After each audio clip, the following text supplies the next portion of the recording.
আজ আমার ইন্টারভিউ আছে। অনেক ঘোরাঘুরি করলাম, অনেক জায়গায় ইন্টারভিউ দিলাম, কিন্তু টাকা ছাড়া কোথাও চাকরি পাচ্ছি না। এটাই শেষ ইন্টারভিউ। আজ যদি না পাই তাহলে আমাকে রাজমিস্ত্রি অথবা গার্মেন্টসে কাজ করতে হবে। সকালে রেডি হয়ে আম্মু আব্বুর কাছে কল দিয়ে দোয়া নিয়ে রওনা দিলাম অফিসের উদ্দেশ্যে। উপস্থিত হতে হবে সকাল 9টায়। আমি পাবলিক বাসে করে যাব, কারণ সিএনজি নিয়ে যাওয়ার সামর্থ্য আমার নেই। পাবলিক বাসে অনেক ভিড়, আবার তাতেই রাস্তায় থাকে জ্যাম, যাতে অফিসে দেরিতে না পৌঁছাই। তাই 2 ঘন্টা আগেই রওনা দিলাম। অফিসে পৌঁছে গেলাম 8টা 45 মিনিটে। দারোয়ানকে জিজ্ঞাসা করে ওয়েটিং রুমে গেলাম। এমপ্লয়ি নিবে 50 জন, লোক কমপক্ষে 500 জন বসে আছে। আমার মনটা খারাপ হয়ে গেল। মনে হয় এ চাকরিও পাবো না। আমার সিরিয়াল পড়ল 120তম। বসে বসে ভাবতেছি এবার আমার পরিচয়টা দিয়ে নেই। আমার নাম মোহাম্মদ ওমর ফারুক। ছোট বোন আর বাবা মাকে নিয়ে আমাদের ছোট্ট পরিবার। আমাদের পরিবার সুখেই চলছিল। আব্বু বেসরকারি কোম্পানিতে জব করত, ভালো বেতন পেত। আমি ঢাকা বিশ্ববিদ্যালয় 4র্থ বর্ষের ছাত্র। পড়ালেখায় ভালো ছিলাম, তাই মাস্টার্স পাশের পর বিসিএসের প্রস্তুতির কথা ভাবছিলাম। আর ছোট বোন প্রাইভেট প্রতিষ্ঠানে পড়তো, ওর নাম আনহা। আনহাও মেধাবী ছাত্রী। আমরা অনেক সুখেই ছিলাম, কিন্তু সুখের মাঝে কালো ধোঁয়া নেমে আসলো। আমার অনার্স ফাইনাল পরীক্ষার 3 মাস আগে হঠাৎ করে আব্বু স্ট্রোক করে বসে। আব্বু এতটাই অসুস্থ হয়ে পড়ে যে কাজ করা তো দূরের কথা, উঠে দাঁড়াতে পারতো না। আব্বু যে কোম্পানিতে জব করতো সেখান থেকে 2 লাখ টাকা দিয়ে আব্বুকে বের করে দেয়, আর আমার উপর সম্পূর্ণ দায়িত্ব এসে যায়। তাই কোনো মতে অনার্স পাশের পর চাকরির পিছনে লেগে পড়ি। কিন্তু চাকরি না পেয়ে টিউশনি করিয়ে নিজে চলেছি এবং পরিবারকেও চালিয়েছি। এখানে অনেক খরচ, এই জন্য সবাই গ্রামে পাঠিয়ে দিলাম। টিউশনির টাকা দিয়ে নিজে চলি এবং বাসায় টাকা পাঠাই। কয়েকটা ব্যাচ পড়াই আমি। সায়েন্স নিয়ে পড়েছি আমি, তাই স্টুডেন্ট অনেক। তারপর মাস্টার্স পাশ করলাম। একটা মেয়েকে ভালোবাসতাম, সে আমার 1 বছরের জুনিয়র ছিল। নাম ছিল আকলিমা আক্তার কণা। সে বড়লোক বাবার মেয়ে ছিল, আর আমি তখন বেকার। তাই কণার সাথে ইচ্ছে করে একটা ত্রুটি বের করে ব্রেকআপ করে দেই। অনেক কেঁদেছিলাম, কিন্তু বাস্তবতা মেনে নিয়েছি। কেটে গেছে প্রায় 1.5 বছর। অনেক কিছুই পাল্টে গেছে। এই চঞ্চল ছেলেটা অনেকটা শান্ত হয়ে গেছে। বাবাকে ডাক্তারের কাছে নিয়ে গেছিলাম। ডাক্তার বলেছে 2 বছরের মধ্যে অপারেশন করালে সম্পূর্ণ সুস্থ হবে, কিন্তু তার জন্য 20 লাখ টাকা লাগবে। এসব ভাবতেছি আর চোখ বেয়ে পানি পড়তেছে। যখন বুঝলাম এটা পাবলিক প্লেস, তখন ওয়াশরুমে গিয়ে মুখ ধুয়ে আসলাম। প্রায় 2টোর সময় আমার ডাক পড়ল। পেটে ক্ষুধা নিয়ে ভিতরে ঢুকলাম। আমার পর স্যারেরা লাঞ্চ করবে, তারপর আবার ইন্টারভিউ নিবে। যাই হোক, ভয় নিয়ে দরজায় নক করলাম। আসসালামু আলাইকুম, আসতে পারি স্যার? আসো। আমি ভিতরে ঢুকে চেয়ারের সামনে দাঁড়িয়ে গেলাম। আমায় বসতে বলল। আমি চেয়ারে বসলাম। সামনে দেখলাম 4টা চেয়ার, 3 জন আছে, মানে আরেকজন নেই। হঠাৎ কেউ একজন ভিতরে ঢুকলো, বোরকা পরা। ভিতরে ঢুকে ফাঁকা চেয়ারে গিয়ে বসলো। আমি বুঝলাম ইনিও বস। মেয়েটা আমার দিকে কিছুক্ষণ তাকিয়ে থেকে বোরকার মুখোশটা খুললো। আমি দেখে টাসকি খেলাম। আরে এ তো কণা, এখানে কেমনে আসলো? হায় আল্লাহ, অল্পের জন্য বোধহয় সব শেষ। আবার ভাবতেছি কণা এখানে আসলো কেমনে? হয়তোবা বিয়ে হয়েছে মালিকের ছেলের সাথে। কণার সাথে ইচ্ছে করে ব্রেকআপ করার প্রতিশোধ নিবে মনে হয়। আমি মুখ ভয়ে এমন হয়েছে যে আমি এভারেস্টের সর্বোচ্চ চূড়ায় উঠতে গিয়ে পড়ে গেলাম। আমার সব কল্পনা উড়িয়ে দিয়ে, সার্টিফিকেট দাও। এই যে স্যার। নাম কি তোমার? সব তো ভালোই, অভিজ্ঞতা আছে কি? না স্যার। আর কয়টা ইন্টারভিউ দিয়েছো? প্রায় 20টার মতো স্যার। হয়তোবা তোমার কোনো সমস্যা আছে, তাই নেয়নি। আসলে তা নয় স্যার, আমি উচ্চ পদস্থ কর্মকর্তাদের টাকা দিতে পারিনি, তাই হয়নি। এখানে চাকরি না হলে কি করবেন? কি আর করব, অনেক গার্মেন্টস কোম্পানি আছে তো সেখানে ঢুকে যাব। ঢাকা বিশ্ববিদ্যালয় থেকে অনার্স কমপ্লিট করে গার্মেন্টসে চাকরি করবা? স্যার, পেট কখনো গার্মেন্টস বা লেবারই মানবে না। আরও কত ছাত্র আছে আমার মতো। কোথায় যাচ্ছেন? জানি এই চাকরিও টাকা ছাড়া হচ্ছে না। অযথা খিদে নিয়ে বসে থেকে লাভ নেই। আমার সার্টিফিকেট দিয়ে দেন, চলে যাই। যদি বলি আপনার চাকরি হয়ে গেছে, তাহলে কি করবেন? ম্যাম, ফাইজলামও করবেন না। আপনাদের কথাই বুঝেছি। আপনাদের লোক নেওয়া অনেক আগেই শেষ হয়েছে। এখন যেই আসবে উল্টাপাল্টা প্রশ্ন করে নাজেহাল করবেন। আমরা কি এজন্য এখানে বসেছি নাকি? বেয়াদব, বেরিয়ে যাও এখান থেকে। তারপর আমি মন খারাপ করে চলে আসি। আমি বাসে করে বাসার দিকে রওনা দিই। আর ওদিকে 1 হলো কোম্পানির মালিক জিসান চৌধুরী স্যার, 2 ওনার ছেলে কাব্য চৌধুরী স্যার, 3 হলো ম্যানেজার হারুন খান, আর কণা হলো জিসান চৌধুরীর ভাগ্নি। এদিকে কণার আমার সাথে ব্রেকআপের পর টিসি নিয়ে কানাডায় গিয়ে ম্যানেজমেন্ট নিয়ে অনার্স পাশ করে দেশে এসে মামার কোম্পানির একটা শাখা দেখাশোনা করে। ওরা সবাই লাঞ্চ করতে গেল। ওখানে দেখছো মামুনি, ছেলেটা কি বিয়াদব। আমি তো থাপ্পড় দিতে চেয়েছিলাম। মামা জানো ওই ছেলেটা কে? হবে হয়তো কোনো ছোট লোকের বাচ্চা। কেন মামুনি? মামা, এই ছেলেটাকে আমি ভালোবাসতাম। তার মানে তুই এই সামান্য ছেলের জন্য দেশ ছেড়েছিলি? ভাই, ওকে অপমান করবি না। ফারুকও আমায় ভালোবাসতো, কিন্তু হঠাৎ একদিন এসে সামান্য একটা ভুলের জন্য আমার সাথে ব্রেকআপ করে দেয় আর আমায় অনেক অপমান করে। আমিও সহ্য করতে না পেরে ওকে ছোট লোক, জানোয়ার ইত্যাদি বলে ব্রেকআপ করি। তারপর দেশ ছেড়ে চলে যাই। ভালো হয়েছে, ছোট লোকের কাছ থেকে বেঁচেছিস। ভাইয়া, আসলে তা না। আমি ওখানে গিয়ে কিছুদিন পর বুঝতে পারি ফারুকের কোথাও না কোথাও ঝামেলা হয়েছে, যার কারণে ইচ্ছে করেই আমার সাথে ব্রেকআপ করেছে। কিন্তু ওর সাথে অনেক যোগাযোগ করতে চেয়েও পারিনি, আর আজ ওকে দেখেও কিছু বলতে পারলাম না। কেন মামুনি? মামা, যে ছেলে ছিল অনেক চঞ্চল আর রসিক স্বভাবের, আজ তার গম্ভীর ভাব দেখে আমার কান্না আসছিল, তাই কথা বলতে পারিনি। তুমি এখনো ওকে ভালোবাসো? মামা, একমাত্র ওর জন্যই আমি দেশে আসি, কিন্তু ওর ঠিকানা পাইনি। অনেক খুঁজেছি, ওর বন্ধুদের মাধ্যমে লোকেশন খোঁজার চেষ্টা করেছি, কিন্তু পারিনি। সবাই বলে গ্রামে গেছে, কিন্তু কেউ ঠিকানা জানে না। তাহলে ছেলেটাকে চাকরি দে। ওর সাথে আমায় আজ যে করেই হোক দেখা করতে হবে। ওর তো ঠিকানাও জানিস না, কেমনে দেখা করবি? শোনো, ওর চাকরি কনফার্ম করে ওর জিমেইলে মেসেজ দাও, আর ওকে আমার পিএ হিসেবে নিয়োগ দাও। আর ওকে বুঝতে দেওয়া যাবে না আমি ওকে ভালোবাসি, আর ফারুক মনে করেছে আমার বিয়ে হয়ে গিয়েছে। আর ওর সাথে এমন চুক্তি করতে হবে যেন 10 বছরের চাকরি ছাড়তে না পারে। পারলে অনেক টাকা ওকে লোন দেওয়া হবে। মামুনি, তুমি আমার মেয়ের মতোই, যা ভালো বোঝো তাই করো। ওকে মামা, আর ম্যানেজার স্যার কাজটি করবেন। ওকে। তারপর ওরা খেয়ে আবার ইন্টারভিউ নিতে শুরু করলো। আর এদিকে আমি বাসে ঝুলে বাসায় আসি। বাসায় এসে দেখি রান্না করার কিছুই নেই। পাশের দোকান থেকে অরেঞ্জ বিস্কুট আর বারবিকিউ চানাচুর এনে খেলাম, আর পানি খেয়ে ঘুমালাম। উঠলাম ছাত্রের ডাকে। আসলে আমি 2টো রুম নিয়ে থাকি, শহর থেকে একটু দূরে। রুম ভাড়া লাগে 4000। ছাত্র পড়ে 18 জন, 4টা ব্যাচ, সকাল 8টা থেকে 9টা, আবার 9টা থেকে 10টা, আর বিকেল 4টা থেকে 5টা, বার 5 থেকে 6। কোনো মাসে আরও ছাত্রের সংখ্যা কমে যায়। আমার আব্বু প্রত্যেক মাসে ওষুধ যায় 3000, ছোট বোনের প্রাইভেট 2000, আর পারিবারিক খরচ 5000 টাকা। আমার খরচ থাকে 4000। কোনো মাসে ছাত্র কমে গেলে আরও টাকা কম হয়, আবার কোনো ছাত্র 2 মাস পরে টাকা না দিয়ে চলে যায়। আর প্রাইভেটে বকবক করতে ভালো লাগে না, তাই চাকরির চেষ্টা করতেছি। যাই হোক, প্রাইভেট শেষে বাড়িতে কল দিয়ে কথা বললাম। অন্যদিন হলে একটু হলেও পড়তে বসে, কিন্তু আর পড়তে বসতে ইচ্ছে নেই, পড়েই বা কী করব। তাই ফোনে অনলাইনে কাজ শেখার কোর্স নিয়ে কথা বলতেছি। তখন একটা জিমেইল আসলো। আমি জিমেইলটা ওপেন করলাম। ওখানে লেখা যে আমার চাকরি কনফার্ম করা হয়েছে, আমাকে কালকে সকাল 10টায় দেখা করতে বলেছে। আমি মনে করলাম কণা আমায় অপমান করার জন্য এই পথ খুলেছে, তাই আমি সেদিকে মনোযোগ দিলাম না। মেসেঞ্জারে আবার ফ্রিল্যান্সিং কোর্স নিয়ে কথা বলা শুরু করলাম। কথা বলে ঘুমালাম। পরের দিন ছাত্রদের পড়ালাম সকাল 10টা পর্যন্ত, তারপরে খিচুড়ি বসিয়ে দিলাম। তখন বাজে 11টা। আমার ফোনে কল আসলো। আমি প্রথমবার ধরতে পারিনি, ধরলাম দ্বিতীয়বার। আসসালামু আলাইকুম, কে বলছেন? আমি কোম্পানি থেকে ম্যানেজার হারুন বলছি। আপনাকে আজ ডাকা হয়েছে, আপনি আসেননি কেন? সরি স্যার, আমার মনে ছিল না। এবার আমার বিশ্বাস হলো। আপনি 30 মিনিটের মধ্যে আসেন। Okay sir. এখন কথাটা শুনে ভালো লাগলো। আমি না খেয়ে রেডি হয়ে দিলাম দৌড়। বাসে করে যেতে 11টা 50 বাজলো। আমি অফিসে ঢুকলাম। দারোয়ানের সহায়তা নিয়ে ম্যানেজারের রুমে গেলাম। স্যার, আসবো কি? আসো, বসো। ধন্যবাদ স্যার। আমায় কেন ডাকা হয়েছে স্যার?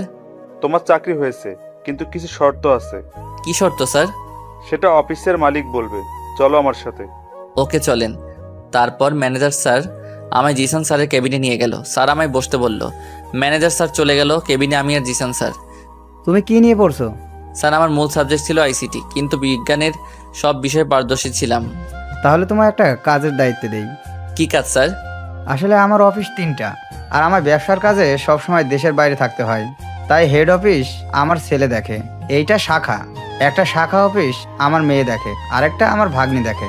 ও খুব ভালো স্যার। তোমার কাজের দায়িত্ব অনেক বড় হবে এবং বেতনও দ্বিগুণ পাবা। কি কাজ স্যার? আমি কিন্তু কোনো অনৈতিক কাজ করতে পারবো না। আরে তেমন কিছু না, তোমার কাজ হচ্ছে আমার এই শাখায় মোট খরচ কত হলো, শ্রমিকের বেতন, কত পিস প্রোডাক্ট সেল হলো, সেগুলো ছক তৈরি করতে হবে। এই কাজ মাসে টানা 7 দিন করলেই হয়ে যাবে। সেটা করবা, আর আমার ভাগ্নির পিএ হতে হবে। Sorry sir. স্যার সব ঠিক আছে, কিন্তু মেয়ে মানুষের বিয়ে হতে পারবো না। ভেবে দেখো, বেতন 40,000 টাকা, তোমার ডিউটি সকাল 9টা থেকে রাত 8টা পর্যন্ত। সকাল আর দুপুরের খাওয়া ভাগ্নির বাসায় খাবা। স্যার বিয়ে না হলে কি হয় না, আমার বেতন কম হলেও হবে। সরি বাবা, তাহলে তুমি আসতে পারো। স্যার আমি রাজি। এটাতে স্বাক্ষর করো। এটা কেন স্যার? তুমি 5 বছরের আগে চাকরিটা ছাড়তে পারবে না, সেটারই দলিল এটা। করে দাও নির্ভয়ে। Okay sir. তুমি কাল আসবা, এই কেবিনে আমার ভাগ্নি থাকবে, ওই তোমার বস হবে। সম্মান করবা তাকে, আর পাশের কেবিনটা তোমার। Okay sir. আমি কি এখনো যাব? 5 মিনিট দাঁড়াও, তোমার এমপ্লয়ি কার্ড বানানো হচ্ছে, এখনই দিবে। Okay sir. লাঞ্চের সময় আমায় কার্ড দেওয়া হলো, আমি খুশি মনে বাসায় আসলাম। সেদিন প্রাইভেট পড়িয়ে সবাইকে চাকরির কথা বললাম। ছাত্ররা সবাই পরের দিনই বেতন দিবে। যাই হোক, বাসায় কল করে জানালাম। পরের দিন সকাল সকাল হালকা খেয়ে অফিস থেকে রওনা দিলাম। অফিসে পৌঁছে বসের কেবিনের বসকে দেখে আমি টাস্কি, আমি কাকে দেখছি? এ তো আমার। অফিসে সময় মতো পৌঁছালাম।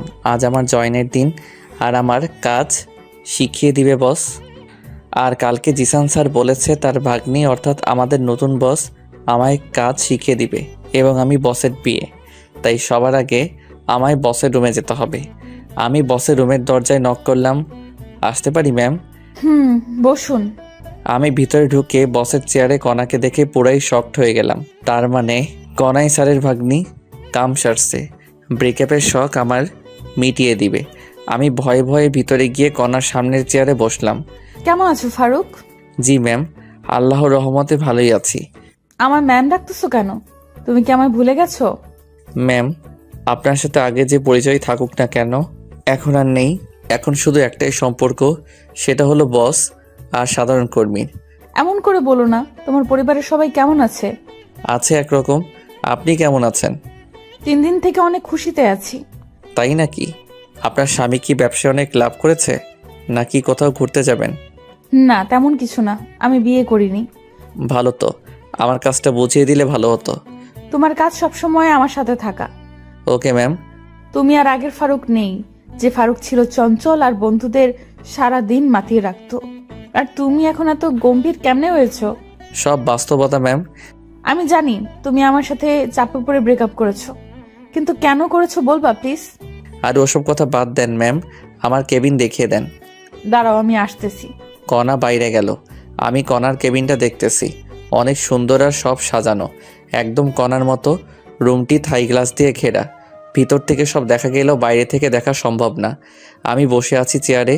প্রায় 10 মিনিট পর আসলো হাতে কি জানি একটা নিয়ে। চেয়ারে বসেই, বলো না, এতদিন কোথায় ছিলে তুমি আর তোমার পরিবার? ম্যাম আমি গ্রামে ছিলাম। আমি আমার কেবিনে যাচ্ছি ম্যাম। আর আমায় ম্যাম বলবি? বল। কণা বাইরে গিয়ে প্যাকেটে করে একটা ছুরি কিনে এনেছে। ম্যাম বলা মাত্র আমার গলায় ছুরি ধরে এসব কথা বলল। তো তাহলে কি বলে ডাকবো? নাম ধরে অথবা জান পাখি, যা ইচ্ছা বলে ডাকবা। এ হয় না ম্যাম। আর একবার ম্যাম বল, গলা নামিয়ে দিব, তারপর তোকে গুম করে দিব, কেউ টের পাবে না। ওকে বলবো না, আর নাম ধরে ডাকবো না, তুমি করে বলবো। এই তো ঠিক আছে। এবার তো গলা ছেড়ে দাও। দাঁড়াও, আরো কথার উত্তর দাও। কি কথা? আমার সাথে বিনা কারণে ব্রেকআপ করছো কেন? বাধ্য হয়েছি করতে। আমার পরিবার তো রাজি ছিল তোমার আমার সম্পর্কে। তোমার পরিবারও ছিল, কিন্তু তুমি ব্রেকআপ করলা কেন? কেউ তো তোমায় চাপ দেয়নি, আর তুমি বিসিএসও দিলা না কেন? এসব বলা সম্ভব না, প্লিজ বল, না হলে। বলেই আমার পায়ে লোহার শিক দিয়ে গোতা দিল। ইস আস্তে বলতেছি তো, ছেড়ে দিলে বলবো। ওকে। আমি উঠে দৌড় দিয়ে বাইরে যাওয়ার জন্য দরজায় গেলাম। এই কি, দরজা লক করা। কণা দেখে মুচকে মুচকে হাসতেছে। তুমি ভালোই ভালোই সব কথার উত্তর দিলে কিছু বলবো না।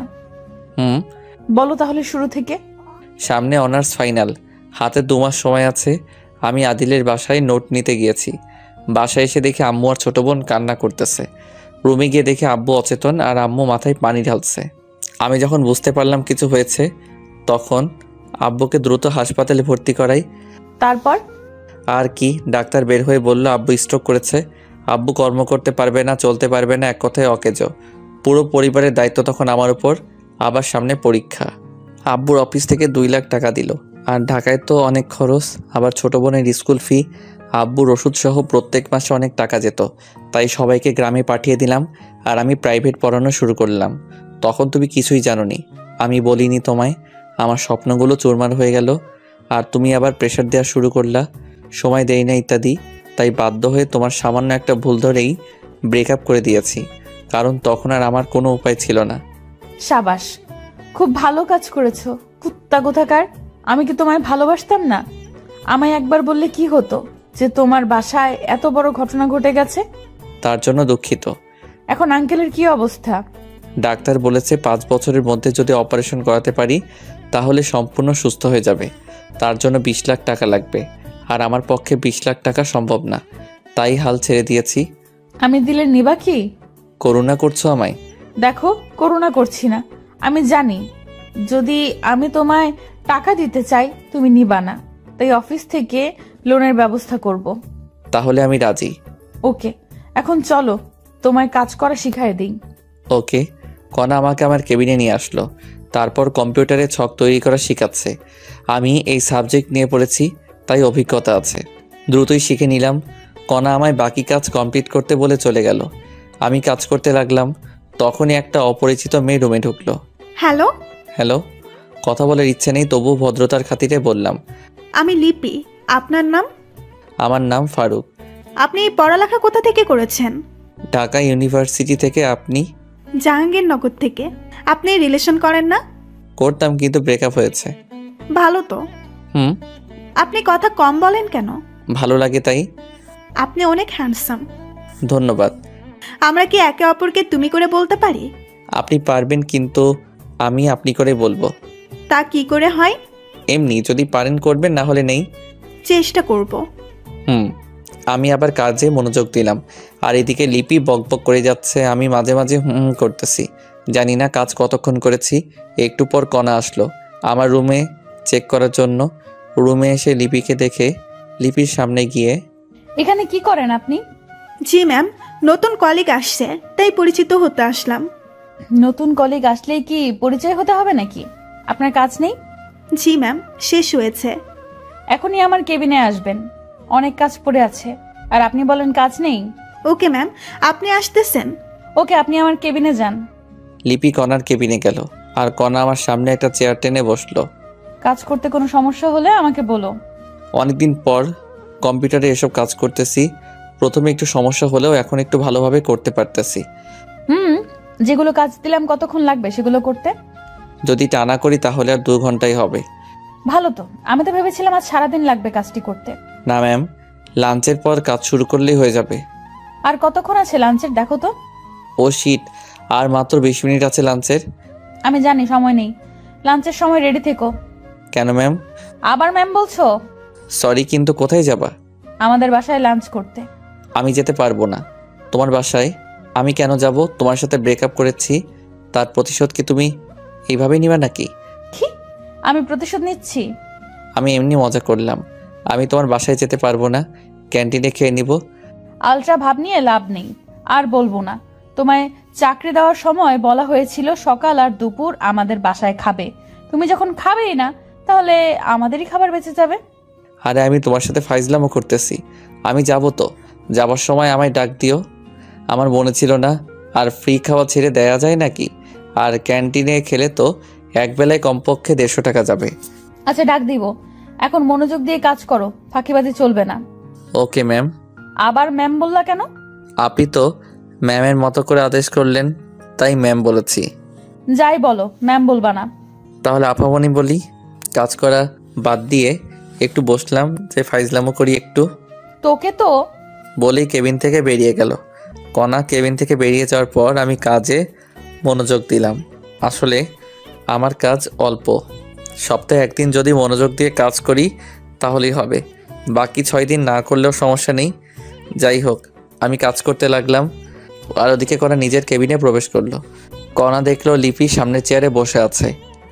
কণা বসের সিটে গিয়ে বসে, সরি মামা দেরি করার জন্য। ব্যাপার না মামা, তোদের দুজনের কাহিনী এতক্ষণ সিসিটিভিতে দেখলাম। এটা কিন্তু তোর ঠিক হয়নি।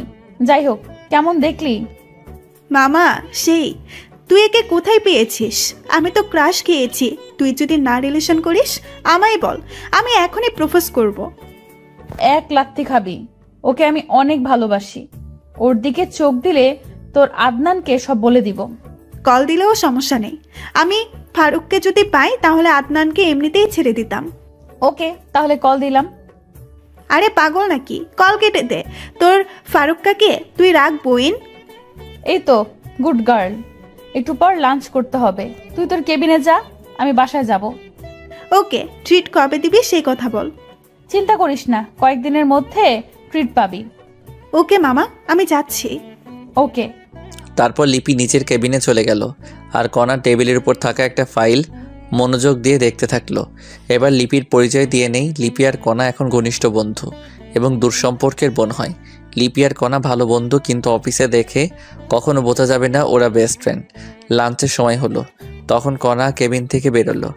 কণা নিজের কেবিন থেকে পমার কেবিনে এসে, লাঞ্চের সময় হয়েছে, যাবে চলো। চলো বলেই কম্পিউটার বন্ধ করলাম। ওকে, আসো। কণা গাড়ির কাছে গেল, আমিও পিছন পিছন গেলাম। কণা ড্রাইভার কাকাকে ছুটি দিয়ে দিল। কাকাকে ছুটি দিলা কেন? তুমি চালাবা তাই। পারি না তো আমি গাড়ি চালাতে। তোমাকে গাড়ি চালানো শিখতে হবে।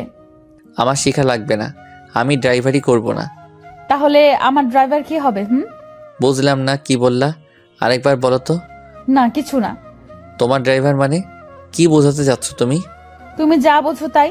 এখন গাড়িতে ওঠো, প্রচুর খিদে লাগছে, বাসায় যাওয়া লাগবে। আচ্ছা চলো। তারপর কণা ড্রাইভারের সিটে বসলো আর আমি পিছনের সিটে বসলাম। তখনই, তুমি পিছনে বসলা কেন? তাহলে কোথায় বসবো? আমাকে কি তোমার ড্রাইভার মনে হয়? সামনে বসো। আচ্ছা, আমি সামনে গিয়ে বসলাম আর কণা গাড়ি চালাতে লাগলো। প্রায় 20 মিনিট পর একটা বাড়ির সামনে আসলাম। দারোয়ান গেট খুলে দিল আর কণা গাড়ি ভিতরে ঢুকালো। বাসাটা দোতলা, বাইরে থেকে দেখতে অনেক সুন্দর, না জানি ভিতরে আরও কেমন। যাই হোক, গাড়ি থেকে নেমে কণা বাসার ভিতরে ঢুকলো আর আমি ওর পিছনে। তখনই একজন ভদ্রমহিলা আসলো। আসসালামু আলাইকুম। ওয়ালাইকুম আসসালাম। কে রে মা এই ছেলে? ওর নাম ফারুক, আমার পিয়ে।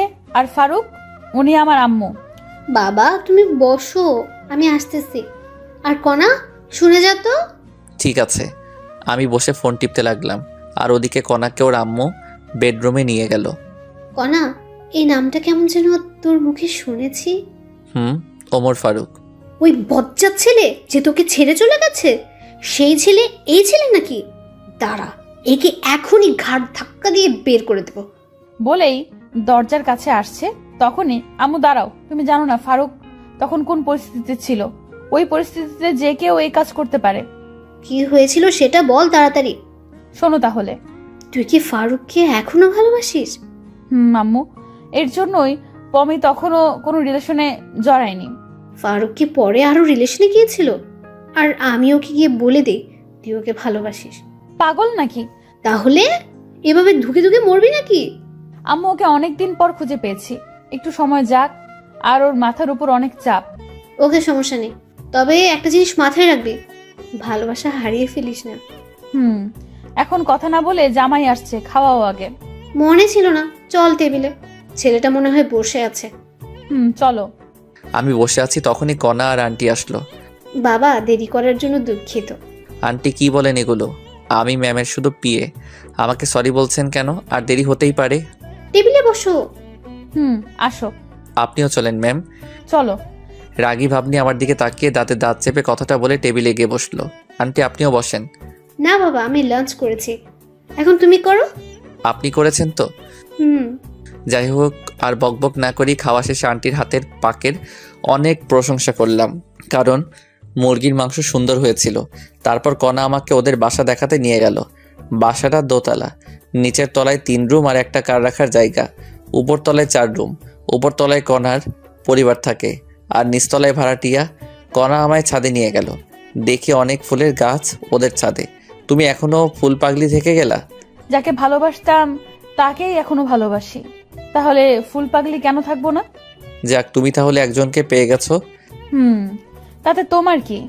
আচ্ছা, তোমার আব্বুকে তো দেখলাম না, আর তুমি এত সুন্দর বাসা থাকতে হোস্টেলে থাকতে কেন? আসলে কি বলবো, তুমি যে বাসায় আসছো আমার আব্বুকে দেখেছো বাসায়? না তো। আর তোমার বাবা না পুলিশ কমিশনার? অনেক ঘটনা। আব্বু মদ খেয়ে এসে অনেক খারাপ আচরণ করত, তাই আম্মু আমার হোস্টেলে রেখেছিল। কয়েকদিন আগে আব্বু আমার আম্মুর সাথে রাগ করে চলে যায়। 6 মাস আগে গেছে, এখনো নেই। ও আচ্ছা, তোমার রুম কোনটা? ওইটা। চলো তোমার রুম দেখে আসি। না, যাওয়া যাবে না। কেন? পার্সোনাল আর আমার প্রাইভেট মানুষ ছাড়া আমার রুমে ঢুকতে দিব না। হারামজাদা, আমার রুমের দেওয়ালে শুধু তোমারই ফটো, দেখলে ঝামেলা করবা তুমি, তাই তোমার রুমে নিয়ে যাওয়া যাবে না। আর কালকেই সব সরিয়ে দিব, কণা মনে মনে বলল। সরি, প্রাইভেট জিনিস আপনার। আসলে মেয়ে মানুষের রুম, আর আজ আমি গোছাইনি রুম। কালকে ঢুকবা, সমস্যা নেই। না লাগবে না, চলো অফিসে যেতে হবে। ওকে চলো। তারপর আমরা ছাদ থেকে নিচে আসলাম। আমি গাড়ির কাছে গিয়ে দাঁড়িয়ে আছি, আর কণা ব্যাগ নিয়ে রেডি হয়ে নিচে আসলো, সাথে আন্টি। আন্টি আমার সামনে এসেই, বাবা তোমায় একটা কথা বলতাম। একটা কেন আন্টি? যত ইচ্ছা জিজ্ঞাসা করেন। কণা তুই নিচে একটু দাঁড়া, আমরা আসছি। ওকে আম্মু। আমি আর আন্টি যাচ্ছি তখনই, বাবা একটা কথা বলো তো, তুমি কি আগে থেকে কণাকে চেনো? না আন্টি। দেখো বাবা, আমার কাছে মিথ্যে বলবা না। আচ্ছা তুমি আমার সাথে আসো। চলেন। আন্টি আমায় কণার বেডরুমে নিয়ে গেল। আমি রুমের ভিতরে প্রবেশ করলাম আর টাস্কি খেলাম। আমার অনার্স প্রথম বর্ষে থাকার সময়কার সব ফটো দিয়ে কণার রুমের চারপাশ ঘেরা। তখন অবশ্য একটু পাতলা ছিলাম, মুখে দাড়ি ছিল না একটুও। এখনও আমি একটু মোটা হয়েছি আর মুখ ভর্তি দাড়ি। আগের ছবি দেখে অনেকে আমাকে চিনবেই না। যাই হোক, কণার রুমে আমার যত ছবি আছে আমার মোবাইলে বোধহয় তত ফটো নেই। তখনই, এই ফটোর ছেলেটা তুমি কি? জি আন্টি। চেনা যায় না তোমাকে।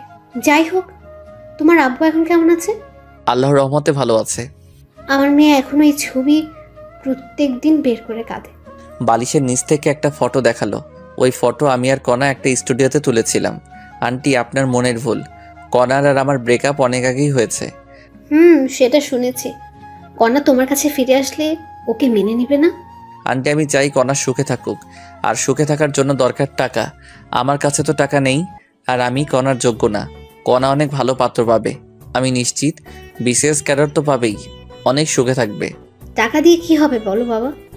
আন্টি, আবেগ দিয়ে জীবন চলে না, বাস্তবতা মেনে নিতে হয়। নিজে চলো বাবা। চলেন। তারপর আন্টি সহ নিচে আসলাম।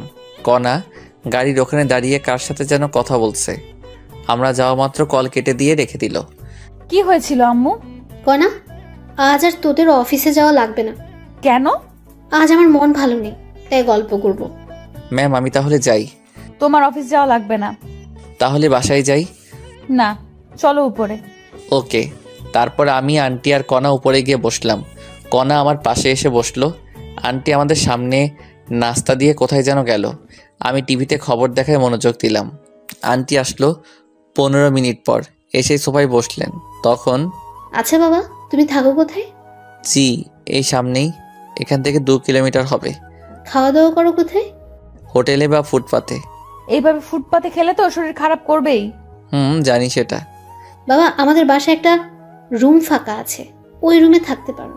ধন্যবাদ, কিন্তু আমার এত টাকা দিয়ে থাকা হবে না, আমি ওখানেই ভালো আছি।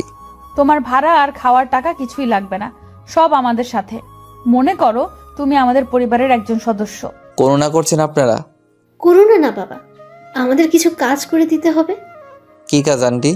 কণা তো অফিসে থাকে, আর বাজার আরো অন্যান্য কাজ আমায় করতে হয়। বাজার করা আরো টুকটাক কিছু কাজ করতে হবে তোমায়, আর আমার মেয়েকে সময় দিতে হবে। আমি রাজি। আমি সারাদিন কণার সাথেই থাকি। এখন আর একটু সময় দেওয়া লাগবে, তখন আমার 10,000 টাকা সেভ হবে। আমার থাকার খাওয়া 10,000 যায়, তাই রাজি হলাম। কবে আসবা তুমি? কয়েকদিন যাক, তারপর। ওকে। তোরা বসে গল্প কর, আমি খিচুড়ি রান্না করছি। ওকে আম্মু, তার আগে আমাদের 2 মগ কফি বানিয়ে দাও। আচ্ছা দিচ্ছি। আন্টি রান্নাঘরে গেল, আর কণা আমায় ওর বেডরুমে নিয়ে গেল। আমি ওর বেডরুমে গিয়ে, কণা এগুলো কি? দেয়ালে লাগানো আমার ছবি দেখিয়ে। ওই ছেলেটাকে ভালোবাসতাম। ওটা তো আমার ফটো, আর তোমার সাথে তো পমার ব্রেকআপ হয়ে গেছে, তাহলে এই ফটোগুলো রাখছো কেন? সেই ছেলেটাকে যে এখনো পাগলের মতো ভালোবাসি। তোমার ঢং। বলি চেয়ার টেনে নিয়ে ফটোগুলো ছেঁড়ার জন্য হাত বাড়ালাম। যদি একটা ফটো ছিল তোমার অবস্থা খারাপ আছে। প্লিজ এমন পাগলামো করো না, তোমার আম্মু জানতে পারলে ঝামেলা হয়ে যাবে। আম্মু সব জানে। দেখো কনা, তুমি আমার চেয়ে অনেক ভালো ছেলে পাবা, পয়সাওয়ালা জামাই পাবা, আর এগুলো দেখলে তোমার অনেক সমস্যা হবে। তোকে সেটা বলতে হবে। আমি কি করব? ওকে, তুমি কি করো করো, আমি তাহলে আজকে চাকরি ছেড়ে দিচ্ছি, থাকবো না আর এই শহরে। সেই সুযোগ নেই চান্দু। দেখা যাবে। বলে আমি চলে আসতে ধরলাম, তখনই কনা পমার হাত টেনে ওর বিছানায় বসালো। 5 বছরের এগ্রিমেন্টের কথা মনে আছে? যদি চাকরি না করো কমপক্ষে 2 বছরের জেল হয়ে যাবে। বলেও সমস্যা নেই, কি করবে আমায়? এখন যে চাকরির হাহাকার, 2 দিন পরই অন্য লোক পেয়ে যাবে। যদি জেল হয় তোমার পরিবারের কি হবে ভেবে দেখেছো? তাহলে কি করবা? আমি চাকরি করব। এই তো গুড বয়। কিছুক্ষণ আমরা দুজনে চুপ করে আছি। নীরবতা ভাঙলো আন্টির কফি আনার কারণে। আন্টি কফি দিয়ে গেল, কণা আর আমি কফি পান করতেছি। তখনই, কণা তুমি যেটা ভাবছো সেটা সম্ভব নয়। তুমি অন্য কাউকে ভালোবাসো? কফি খাওয়া বাদ দিয়ে আমার কাছে এসে বলল। আমিও তোমাকে অনেক ভালোবাসতাম, কিন্তু আমি পরিস্থিতির শিকার। আমি জানি, আর আমি তোমার আব্বু আর হবু শ্বশুরের চিকিৎসা করাবো। তুমি আবার কিছুদিন পর খোটা দিবা। আমায় কি এমন মনে হয় তোমার? কয়েকদিন সময় দাও আমায়। ওকে, চলো ছাদে যাই। না, আমি বাসায় যাব। আম্মু রান্না করছে, খেয়ে যাবা। দেখো তো কত দূর হলো। ওকে। কণা নিচে চলে গেল, আর আমি ভাবতেছি কণাকে আমারই আগে পছন্দ হয়েছিল, তারপর ভালোবেসেছিলাম। অনেক দিন পিছনে ঘুরেছি, অনেক থাপ্পড়ও খেয়েছি, তবুও বেহায়ের মতো পিছনে ঘুরতাম। আর ওদিকে কণাও চুপি চুপি আমার সব ইনফরমেশন বের করেছিল। পরে রাজি হয়, শুরু হয় আমাদের প্রেম। 1 বছর চুটিয়ে প্রেম করি, একে অপরকে ছাড়া কিছুই বুঝতাম না। একদিন দেখা না করলে আমায় মার খেতে হতো, আর আমার অধিকাংশ পোশাক কণায় গিফট করত। আমার পরিবারের সবার জন্যই করতো গিফট। আমি কণাকে কিছু দিতে পারিনি। কণা আমার হাত খরচ, রেস্টুরেন্ট বিল সব দিত। আমাদের রিলেশনের কথা আমার পরিবার জানতো এবং মেনেও নিয়েছিল। কণার পরিবারও জানতো। অনার্স পাশের পর দেখা করাতে চেয়েছিল, তারপর আব্বুর ঘটনার পর আর দেখা করতে পারলাম না। টিউশনি শুরু করি, যেটা কণা জানতো না। প্রত্যেক দিন দেখা করতে যাওয়া আমার সমস্যা হচ্ছিল, তাই ভালোবাসাকে বিসর্জন দিয়েছিলাম। ব্রেকআপের দিন কণা আমায় অনেক অপমান করে চলে যায়। ব্রেকআপের পর টানা 15 দিন রুম থেকে বের হইনি। পরে ব্রেকআপের কথা শুনে আম্মুও রাগ হয়েছিল, কিন্তু করার কিছু নেই, বাস্তবতা মেনে নিতে হবে। কিছুদিন পর ভার্সিটি গিয়েছিলাম, সেখানে শুনেছিলাম কণা দেশের বাইরে গেছে। আফসোস হয়েছিল, কিন্তু মেনে নিয়েছিলাম। আমি কখনো ভাবিনি ওর সাথে আমার দেখা হবে। বিধাতা দেখা করিয়েই দিল। প্রথম দিন অফিসে ওকে দেখেই জড়িয়ে ধরতে ইচ্ছে করছিল, কিন্তু আমি আর আগের সে ছেলেটা নেই। নিজেকে বদলিয়ে নিয়েছি, এসব ভাবতেছি আর চোখের কোণে পানি এসে গেছে। তাড়াতাড়ি চোখের পানি মুছলাম, স্বাভাবিক হওয়ার জন্য ফোন টিপতে লাগলাম। কণা আসলো, এসে ফ্রেশ হতে বলল। আমি ফ্রেশ হয়ে খিচুড়ি খেয়ে নিলাম। অনেক সুন্দর হয়েছিল খিচুড়ি, পেট ভরে খেলাম। কণা আবার রাতের জন্য বাটি ভর্তি করে খিচুড়ি দিল জোর করে। আমি সন্ধ্যার সময় ওদের বাসা থেকে রওনা দিলাম। বাসায় আসতে 20 মিনিট লাগলো। বাসায় এসে দেখি ছাত্র বসে আছে মাসের বেতন দেবার জন্য। ছাত্ররা চলে গেল, ওদের ভালো করে পড়াশোনা করতে বললাম। ছাত্ররা চলে গেলে আম্মুর কাছে কল দিলাম। হ্যালো আম্মু, কেমন আছেন? কি আর ভালো বাবা, তোর আব্বুর চিন্তায় আমি আরো শেষ। তোর আব্বুর ওষুধ শেষ হয়েছে 2 দিন আগে। কল দিতে পারেন নাই? ওষুধ শেষ হওয়ার আগে কল দিবেন। আমি ভাবলাম তোর কাছে টাকা নেই, তাই দেইনি। আমি টাকা পাঠিয়ে দিচ্ছি। আচ্ছা দে, তুই বাসায় কবে আসবি বাবা? কিছুদিন যাক। আচ্ছা, আর সাবধানে থাকিস। আর তোর আব্বুর অপারেশন করার কথা মাথায় আনিস না, কারণ অত টাকা ম্যানেজ করতে তুই নিজেকে শেষ করে দিস না আবার। চুপ করো তো। আচ্ছা রেখে দে। আচ্ছা। ফোন রেখে দিয়ে ঘুমিয়ে পড়লাম। পরের দিন আবার অফিসে গেলাম, দেখলাম কণা এখনও আসেনি। আমি আমার কেবিনে বসলাম আর কালকের বাকি কাজ করতে লাগলাম। কিছুক্ষণ পর কণা আসলো, এসেই ওর কেবিনে না গিয়ে আমার কেবিনে আসলো। কি করো? কালকের বাকি কাজ করতেছি। সাবাস, দাঁড়াও, তোমায় আরো কাজ দিচ্ছি। আচ্ছা দাও। কণা এসে আমায় একটা লিস্ট দিল। এটা কি? মাসের শুরু এখন। এতদিন আয়ের হিসাব করে ফাইল বানিয়েছো, এখন কর্মচারীদের বেতনের ফাইল বানাও, ভুল যেন না হয়। ওকে। আমি কি এখানে থাকবো? না, তুমি তোমার রুমে যাও, কেউ দেখলে অন্য কিছু ভাববে। ওরে আমার লজ্জাবতী। কণা চলে গেল, আমি আবার কাজে মনোযোগ দিলাম। কিছুক্ষণ পর আমি ওয়াশরুমে গেলাম। সেখান থেকে আসার পথে একটা মেয়ের সাথে ধাক্কা খেলাম। সরি। ব্যাপার না, আপনি কি নতুন নাকি? হুম, 2 দিন হলো জয়েন করেছি। নাম কি আপনার? আমি ফারুক। আমি নীলা, জগন্নাথ থেকে 2 বছর আগে মাস্টার্স শেষ করেছি। আমি ঢাকা থেকে অনার্স করেছি আর মাস্টার্স চলতেছে। তুমি আমার জুনিয়র, আমায় আপু বলে ডাকবা, আর কোনো সমস্যা হলে আমার কেবিনে আসবা। ওকে। নীল আপুও চলে গেল আর আমি আমার কেবিনে আসলাম। কেবিনে আসা মাত্র কণা ফোন দিয়ে ওর কেবিনে যেতে বলল। আমি কণার কেবিনে গেলাম। তখন নীলা আপুর সাথে কি কথা বললা? তুমি দেখলা কেমন করে? সিসিটিভিতে। মিথ্যা বলবা না। এমনি পরিচিত হলাম। কোনো মেয়ের সাথে কথা বলবা না। আমার নীল আপুকে পছন্দ হয়েছে। কি বললি? আরেকবার বলতো। হারে না, এমনি বললাম। ভালো তো।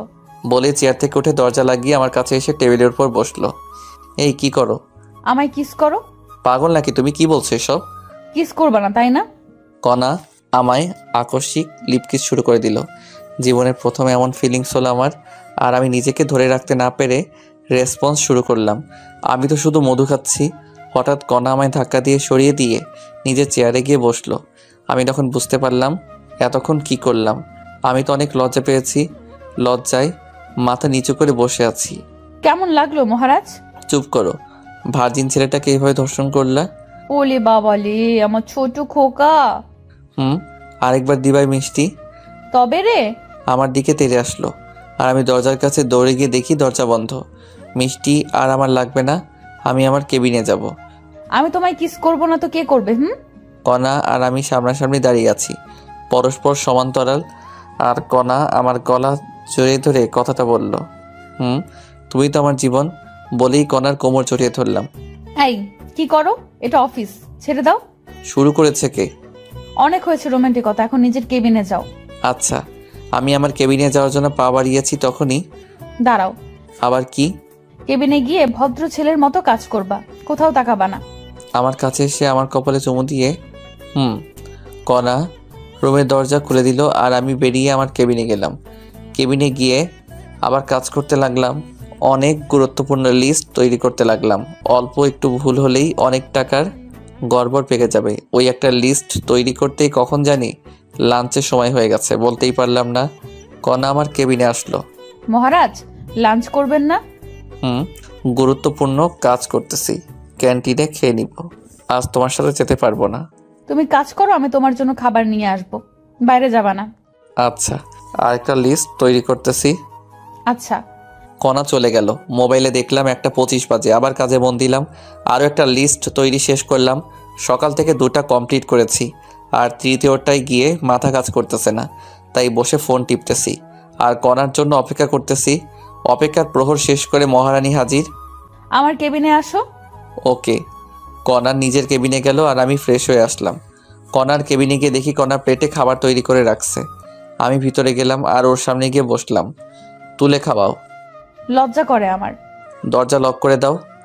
লাগবে না। তুলে খাওয়াও তো। আমার কিন্তু রাগ হচ্ছে। কণা আমায় তুলে খাওয়াচ্ছে আর আমি এটাও জানি কণা বাসায় খাইনি, তাই ওকে আমি তুলে খাওয়ালাম। একই প্লেটে দুজন খাচ্ছি। তালি শব্দে পিছনে তাকিয়ে আমি ভয়ে চুপসে গেলাম। বাহ মামা বাহ, অনেক দূর গিয়েছি, অথচ ট্রিট পেলাম না। মামা মানে লিপি আপু? আপনি কণাকে চেনেন নাকি? সেদিন তো সাধারণ এমপ্লয়ির মতো ব্যবহার করলেন। তুমি চলে যাওয়ার পর লিপি আমার বেস্ট ফ্রেন্ড ছিল। তোমার আমার সব কথা লিপি জানে। শালি দিলা তো রোমান্টিক মনটা নষ্ট করে। দুলাভাই, আমায় তুলে খাওয়াবেন না? আসো। খবরদার। দুলাভাই লাগবে না, কণা আমার ভাগেরটা কই? দরজা লক করে দিয়ে এসে বস, তোর জন্যই এনেছি। সত্যি দে তো মামা। তারপর কণা লিপিকেও খাবার দিল। লিপি খাচ্ছে। হা করো। পেট ভরে গেছে। মিথ্যা বলতে পারো না, বলো কেন? লিপি থাকলেও সমস্যা নেই, ওর একটু চলুক। আচ্ছা দাও। তারপর আমরা একে অপরকে খাইয়ে দিয়ে খাওয়া শেষ করলাম। খাওয়া শেষে কণা সব গুছিয়ে রাখলো, সাথে লিপি সহযোগিতা করলো। আমরা 3জনই গল্প করতে লাগলাম। তখনই আমার ফোনে কল আসলো। কল ধরে যা শুনলাম তা শুনে অজ্ঞান হয়ে গেলাম। তারপর আমার ফোনে কল আসলো। পকেট থেকে ফোন বের করে দেখি আম্মু কল দিয়েছে। কণা আর লিপিকে চুপ থাকতে বলে আমি আম্মুর কল ধরলাম। কোথায় তুই বাবা? অফিসে আছি আম্মু। কেন, কোনো সমস্যা হয়েছে কি? বাবা, তোর আব্বু 2 দিন ঔষধ না খাওয়ায় আজ মারাত্মক অসুস্থ। খুব তাড়াতাড়ি হাসপাতালে নিয়ে যাও। আমরা এখন গাইবান্ধার SKS হাসপাতালে আছি। ওরা বললো তোর আব্বুর অবস্থা খারাপের দিকে। কি বললো ডাক্তার? 1 মাসের ভেতর অপারেশন না করালে তোর আব্বুকে বাঁচানো যাবে না। আব্বুর কিছুই হবে না, আমি আছি তো। তুই কাল বাসায় আয়। আচ্ছা রাখি। ফোন কেটে দিয়ে সোফায় বসলাম। কণা আর লিপিকে জিজ্ঞেস করলো, তা শুনতেই পারলাম না। আমার কাছে 1 টাকাও ক্যাশ নেই, অথচ আজকের মধ্যে 20 লাখ টাকা লাগবে। কোথায় পাবো আমি এত টাকা? মাথায় শুধু টাকার চিন্তা আর মুখেও টাকা আর টাকা। টেনশনে আমার মাথা ধরে আসলো। তারপর আমি জ্ঞান হারিয়ে ফেলি। তারপর কি হয়েছে আমার মনে নেই। যখন আমি স্বাভাবিক অবস্থায় আসি তখন আমি দেখলাম আমি হাসপাতালে। আমার মাথার কাছে কণা বসা, সামনের বেঞ্চে লিপি আর আন্টি বসে আছে। আমি এখানে কেমনে আসলাম? তোমার ফোন আসার পর তুমি অজ্ঞান হয়ে গেছো। তারপর আমি আর লিপি অফিসের সবার সহযোগিতায় হসপিটালে নিয়ে আসলাম। 1 ঘন্টা পর জ্ঞান ফিরলো। আচ্ছা বলো তো কি হয়েছিল যার কারণে অতিরিক্ত টেনশন করেছো? আমার আব্বু 2 দিন ওষুধ খায়নি, আজ নাকি মারাত্মক অসুস্থ, হাসপাতালে আছে। বলো কি? কখন হয়েছে? আমাকে তো বলতে পারতা। প্লিজ তুমি যে করেই হোক 20 লাখ টাকা ম্যানেজ করে দাও। তুমি যা বলবে আমি তাই করব। আব্বুর কথা মনে হওয়া মাত্র কণার পা ধরে কথাটা বললাম। টাকা দিয়ে কি করবা? আব্বুর অপারেশন 1 মাসের মধ্যে না করলে বাঁচাতে পারবো না, প্লিজ ব্যবস্থা করো। তোমার আব্বু এখন কোথায় আছে? গাইবান্ধার একটা প্রাইভেট হাসপাতালে। তুমি এখনই অ্যাম্বুলেন্সে করে আমার শ্বশুর শাশুড়ি আর ননদকে ঢাকায় আসতে বলো। আমি টাকা রেডি করতেছি, আর আমার শর্তগুলো পরে শুনবা। আচ্ছা। কণা আর আন্টি কথা বলতেছে আর আমি চাচাতো ভাইকে কল দিলাম, সব ব্যবস্থা করে দিতে বললাম। আর ওদিকে আম্মু, আমার অ্যাকাউন্টে মাত্র 13 লাখ টাকা আছে। মামুনি, তুই তো জানিসই আমার অ্যাকাউন্টে 5 লাখ টাকা আছে। আরও লাগবে, কমপক্ষে 22 লাখ টাকা লাগবে মোট খরচ সহ।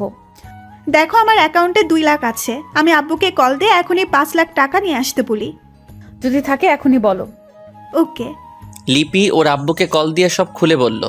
ওর আব্বুর ক্যাশ টাকা ছিল কিছু, আর বাকি টাকা ব্যাংক থেকে তুলে সন্ধ্যার দিকে নিয়ে আসবে বলল।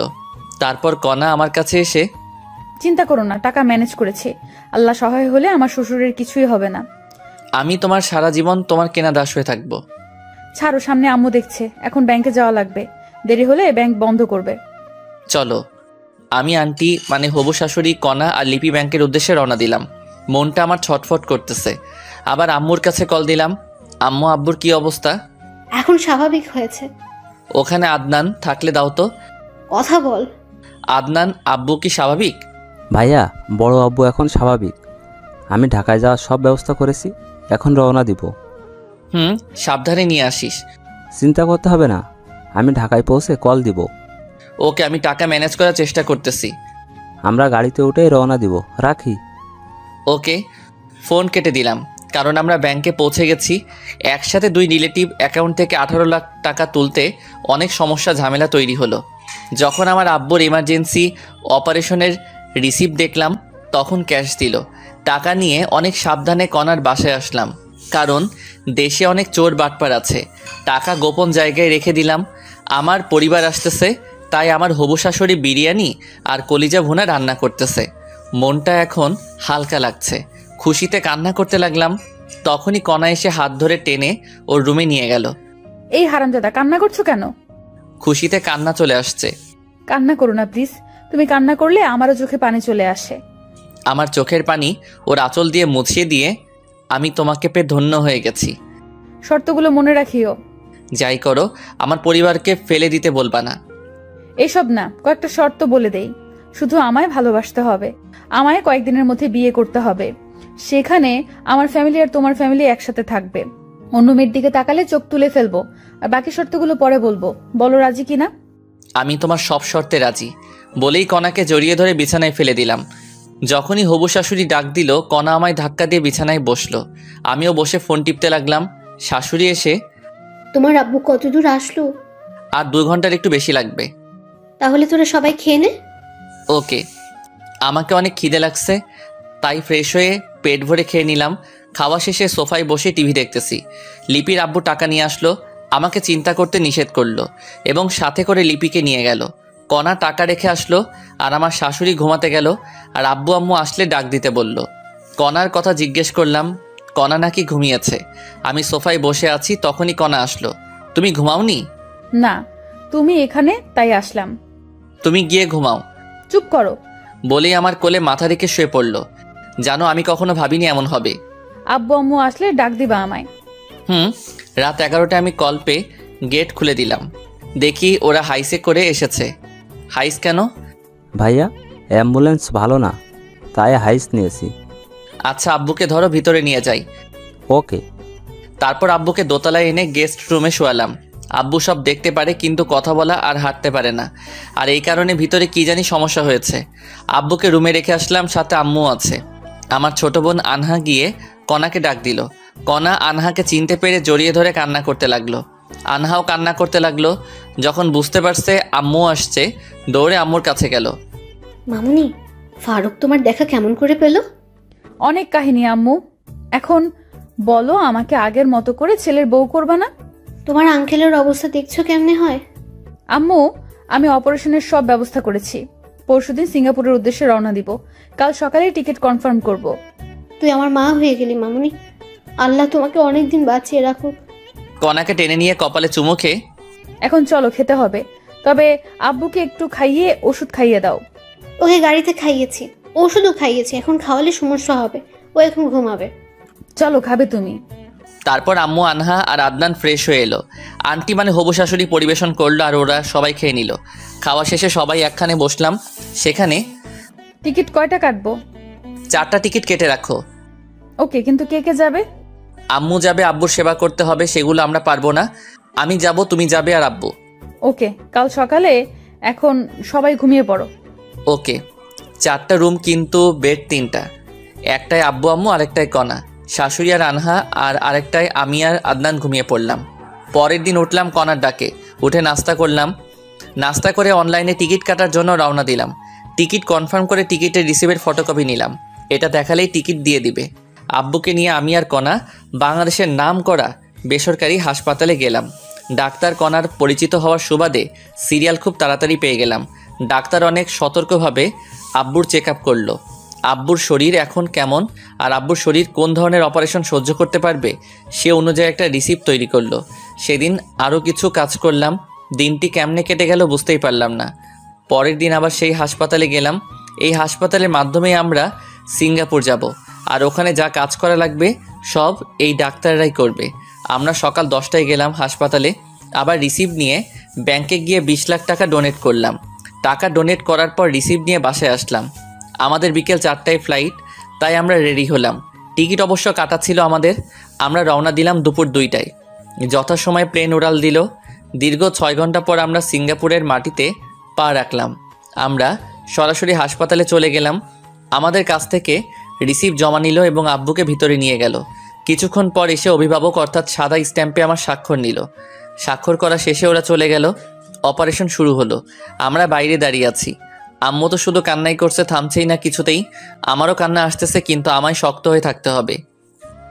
আমি যদি কান্না করি তাহলে আম্মুকে আটকানোই যাবে না। আমি শুধু মনে মনে আল্লাহর নাম নিচ্ছি। আম্মু কান্না করতে করতে ক্লান্ত হয়ে বেঞ্চের উপর ঘুমিয়ে পড়েছে। কণা আম্মুর মাথা নিজের কোলে রেখে বসে আছে, আর আমি অপারেশন থিয়েটারের দরজার সামনে দাঁড়িয়ে আছি। আমার চোখের কোণে পানি এসে গেছে। আব্বুর কিছু কথা আমার মনে উঠে গেল। যাই হোক, প্রায় 3 ঘন্টা পর একজন দরজা খুলল। খুলেই, কে আপনি? আমি রোগীর আত্মীয়। কেন? একটা ভালো খবর আছে। কি সেই খবর স্যার, বলেন একটু। অপারেশন সাকসেসফুল, রোগী সম্পূর্ণ বিপদমুক্ত ইনশাআল্লাহ। সত্যি আব্বুর কিছু হয়নি? এখন দেখা করতে পারবেন না, রোগীর জ্ঞান ফিরতে সময় লাগবে, কমপক্ষে 48 ঘন্টা। আর রোগীকে ঘুমের ইঞ্জেকশন দেওয়া আছে, ডিস্টার্ব করবেন না রোগীকে। ভিতরে গিয়ে দেখি সিনিয়র ডাক্তার সহ আরও 5 জন দাঁড়িয়ে আলোচনা করতেছে। Okay sir. আর শোনো, তোমার আব্বু একটা হার্টে 10 দিনের মতো সময় নেবে, কিন্তু কণ্ঠস্বর ঠিক হয়েছে। জ্ঞান ফেরার 24 ঘন্টার ভেতরেই কথা বলতে পারবে ইনশাআল্লাহ। ও আচ্ছা স্যার। আমার চেম্বারে আসো, কিছু ওষুধ লিখে দিচ্ছি, 1 মাস খাওয়াতে হবে। ওকে চলেন। বিশেষ দ্রষ্টব্য, সব কথা ইংরেজি দিয়ে বলেছি আমরা। তারপর আমি ডাক্তারের কেবিনে গেলাম। ডাক্তার আমাকে কিছু নির্দেশনা দিলেন। সেগুলো হলো, আব্বুকে কখনো প্রেশার দেওয়া যাবে না, কোনো টেনশন করা যাবে না, সুস্থ হলে সব কাজ করতে পারবে, সেক্ষেত্রে কোনো সমস্যা হবে না। আর আব্বুর জ্ঞান ফিরবে 48 ঘন্টার মধ্যে। কয়েকদিন কথা বলতে পারবে না, আর কয়েকদিন হেঁটে নিয়ে বেড়াতে হবে। যেমন করে আমরা ছোট্ট বাচ্চাদের হাঁটা শিক্ষা দিই। আর কিছু ওষুধ লিখে দিলেন যেগুলো কমপক্ষে 6 মাস সেবন করতে হবে। যাই হোক, আম্মু কান্না করতে করতে ক্লান্ত হয়ে ঘুমিয়ে পড়েছে। আব্বুর যে অপারেশন শেষ হয়েছে সে কথা আম্মু আর কণা এখনও জানতে পারিনি। তাই ডাক্তারের কাছ থেকে প্রেসক্রিপশন নিলাম। সেখান থেকে আম্মু আর কণা যেখানে বসে আছে সেখানে গেলাম। আম্মুকে ডেকে তুললাম, সাথে কণাও উঠল। আম্মু ঘুম ভাঙা মাত্র, বাবা তোর আব্বু কোথায়? ভিতরে আছে। অপারেশন তো শেষ হয়েছে তাই না? অপারেশন শেষ হয়েছে। তোর আব্বু কোথায় সেটা আগে বল। ভিতরে আছে, অপারেশন সাকসেসফুল হয়েছে। 48 ঘন্টা আব্বুকে ডিস্টার্ব করা যাবে না। সত্যি বাবা, আমি শুধু দেখেই চলে আসবো, আমাকে নিয়ে চল বাবা। আমিও যাব। চলো, কিন্তু শব্দ করলে আব্বুর মাথার সমস্যা হতে পারে। আচ্ছা। তারপর আমি কেবিনে ঢুকলাম, সাথে আম্মু এবং কণাও আছে। কণা ঢুকেই আব্বুর পালস চেক করলো, আর আম্মু ঢুকে আব্বুর শরীরে হাত রেখে দেখলো। তারপর, আম্মু এবার বাইরে চলো। আমি বাইরে যাবো না বাবা, তোরা বাইরে যা। সমস্যা হতে পারে আম্মু। বললাম কোনো সমস্যা হবে না, আমি কোনো শব্দ করব না। আচ্ছা বসে থাকো, আমরা বাইরে আছি। আব্বুর পাশে একটা চেয়ার এনে আম্মুকে বসিয়ে দিয়ে, বাবা তোরা দুজন কিছু খেয়ে আয়। আচ্ছা।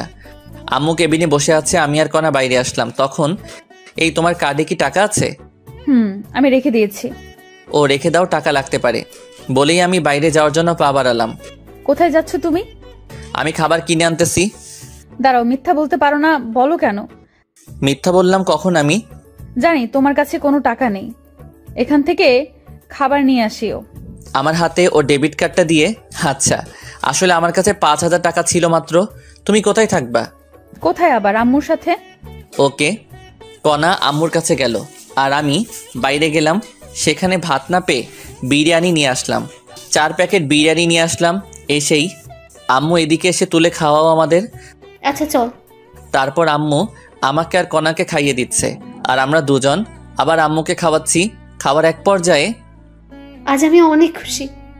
আমরাও। আজ আব্বুর অপারেশন হয়ে অনেক শান্তি লাগছে। সেটাই। কণা টাকা না দিলে সেটা হতো না কখনো। তোর আব্বু সুস্থ হলে তোদের বিয়ে দেব। আগে আব্বু সুস্থ হোক তো। মেয়েদের মতো লজ্জা পাস কেন? আচ্ছা মামুনি, 3-4 মাস পর বিয়ে হলে কোনো সমস্যা হবে তোমার? আম্মু আপনারা যখন দেবেন আমি তখনই রাজি, কিন্তু বাসায় গিয়ে ওর সাথে আমার রেজিস্ট্রি করে রাখতে হবে।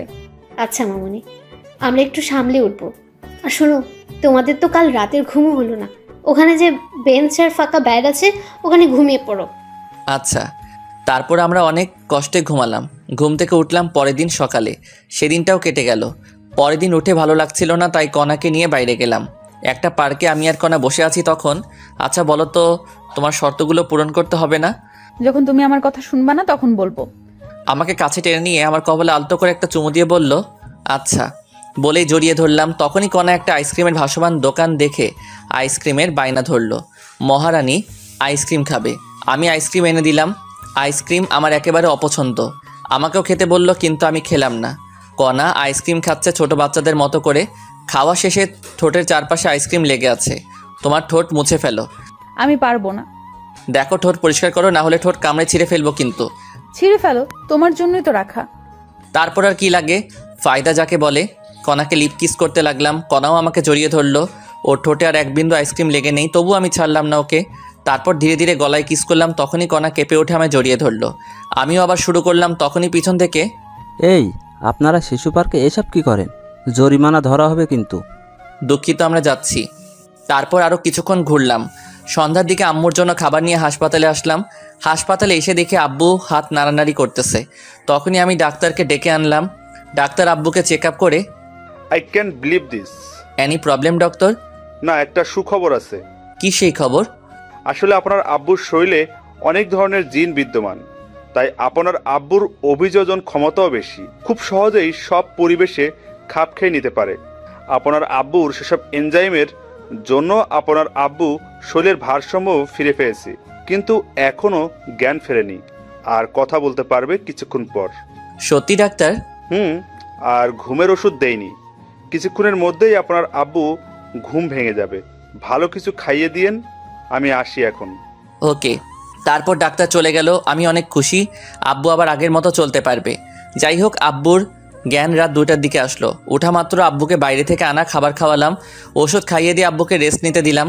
আব্বু হাত পা নাড়াতে পারে কিন্তু পা ফেলাতে ভয় পায় আর কথা বলার চেষ্টা করে। মুখ দিয়ে বাতাসও বের হয় কিন্তু আওয়াজটা বের হয় না। যাই হোক, আমি আর আম্মু মিলে আব্বুকে কিছুক্ষণ হাঁটালাম, তারপর আবার রেস্ট নিতে দিলাম। পরের দিন সকালে কিছুক্ষণ চেষ্টা করতেই আব্বু হাঁটতে সফল হলো।